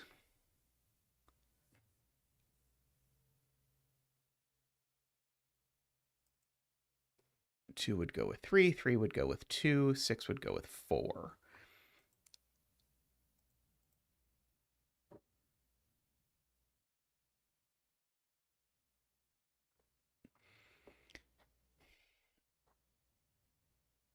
So this is from 1, 2, 4, 8, or 6. Let's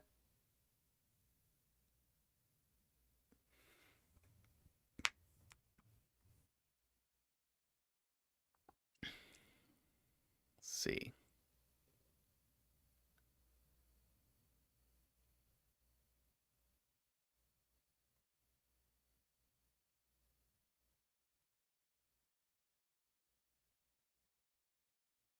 Oh, wow. Yeah, gray isn't 6, Todd points out, because 6 actually connects to all of these. 6 is triple 2, double 3, and 3/2 of 4. So gray isn't 6. So that means that green isn't 3. Uh,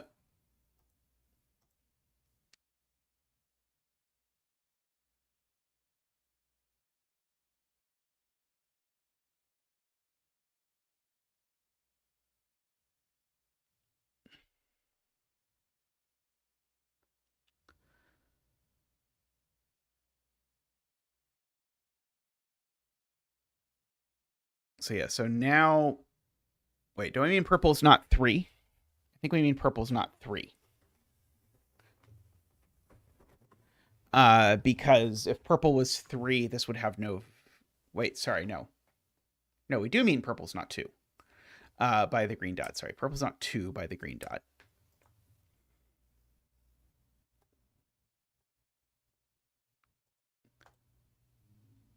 All right, 2 and 6 only go with each other, right? So this is the other 2, 6. Uh,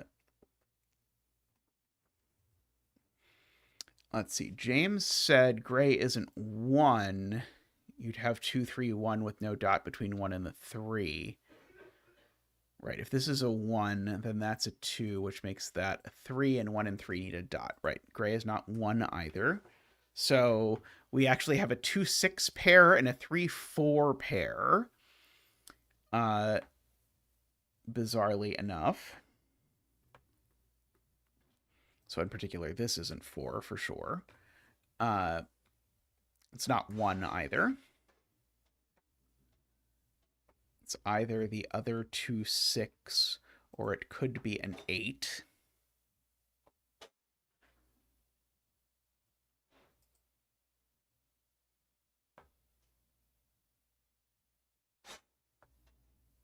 Only 3, 4.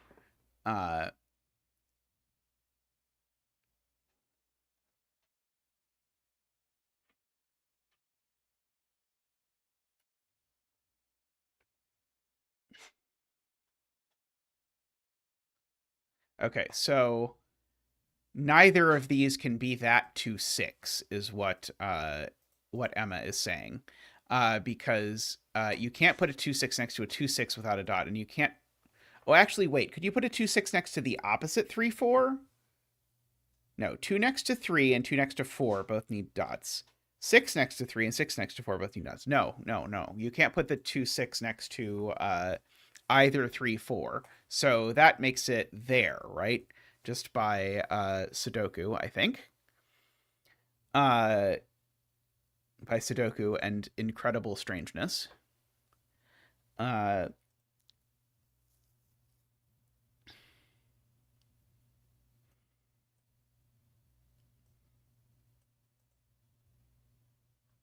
Is yellow red? That is a good question. Maybe I should remove yellow temporarily because yellow and red could be the same, I think. Uh,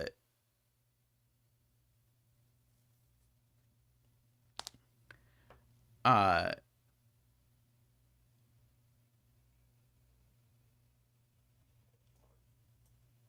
okay, so these digits, they're not 3-4, they're not 2-6. We've already said there's no 5 or 7 in the puzzle. So these are from 189.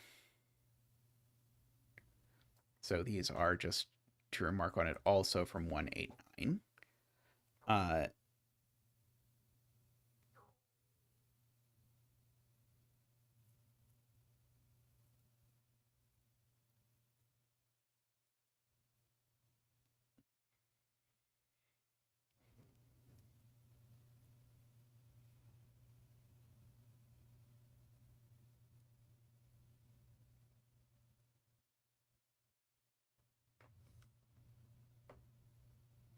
Being told this can't be 1 or 9 by negative constraint.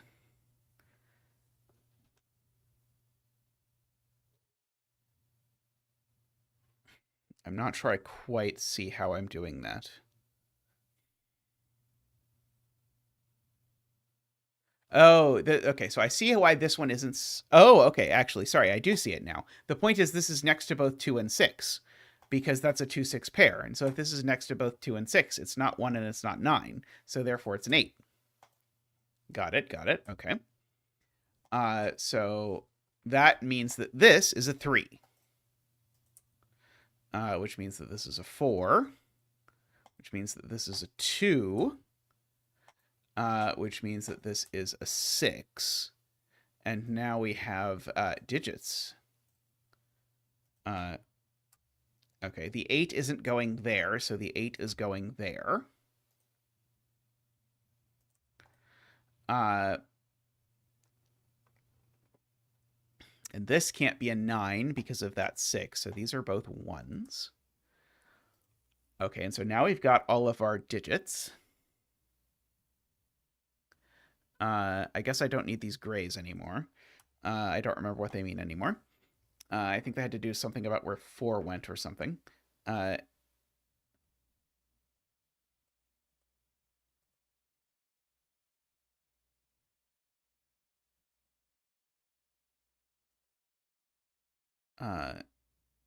Okay, so by green dot, this is 3. If I remember what green dots do.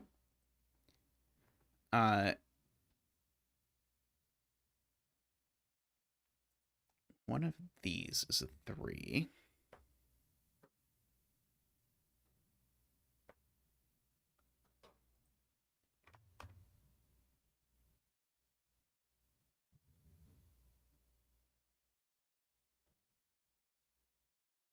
One in row 3 Garian spots. By Sudoku, it doesn't go there or there. By dot, it doesn't go there or there, so it goes there. Okay, so now 1 and 3 both go down here, but they can't touch, and so actually that's the 3 and that's the 1.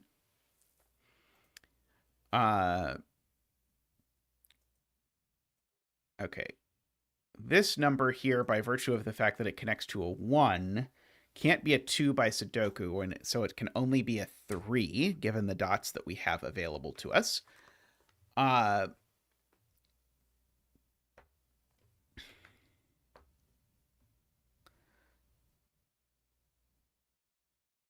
feel like this is going to be an 8, but I'm not quite sure yet.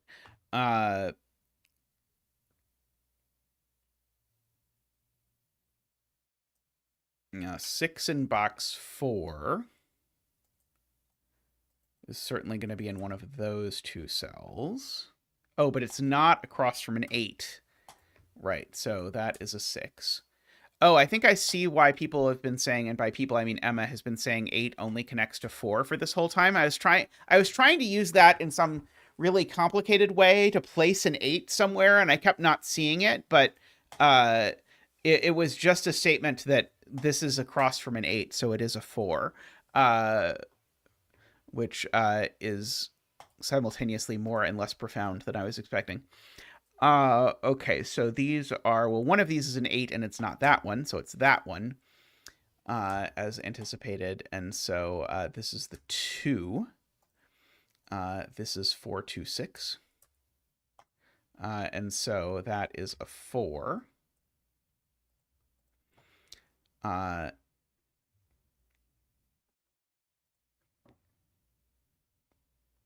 4 does connect to both 2 and 6. This 8 connects to a 4, so that's a 1. The 8 in this column has to go there, so that's a 2. That is a 6.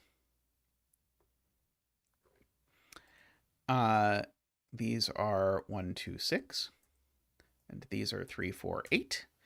And it seems like of those, this is the one that is a 3. This is the one that's an 8. That's the one that's a 4. That's the one that's a 1. And 1 can't go next to 2, so that is a 6, a 2, a 2, and a 6. And I think that's right. Oh, puzzle doesn't include solution. Right, we're doing old puzzles. Alrighty, but we did it. We're going to call it good. No one is going to look too closely and find a dot that we missed. Alrighty, well, thank you for hanging out today, everyone. I enjoyed that. I hope you enjoyed that as well. I'm really enjoying the Octoquadri or whatever it is called. If someone wants to make more of those and make little packs, I feel like a little pack of 4 of those is a great like little collection of a puzzle. If anyone wants to make more of those, by all means. Maybe that will have to be the next setting competition. Stay tuned. Maybe Octoquadri. There we go. Maybe Octoquadri is going to be the next setting competition. Alrighty, though. We are going to wrap up there for now. But we will pick up again. I'll stream again on Sunday. So I'll see you all then. But till then, thanks for watching. Do please give a moment to like the stream. If you want to support the stream beyond just liking the stream, you can always do that by clicking the YouTube little $sign where on your browser or phone or whatever. We do greatly appreciate the donations. So thank you so much for your support to all of you who already do this. Last but not least, I'd like to thank the Turbines, Daniel, David, Franco, Nell, Nordy, and Plunktime. So thank you, everyone. Thanks for watching. I'll see you soon. Bye for now.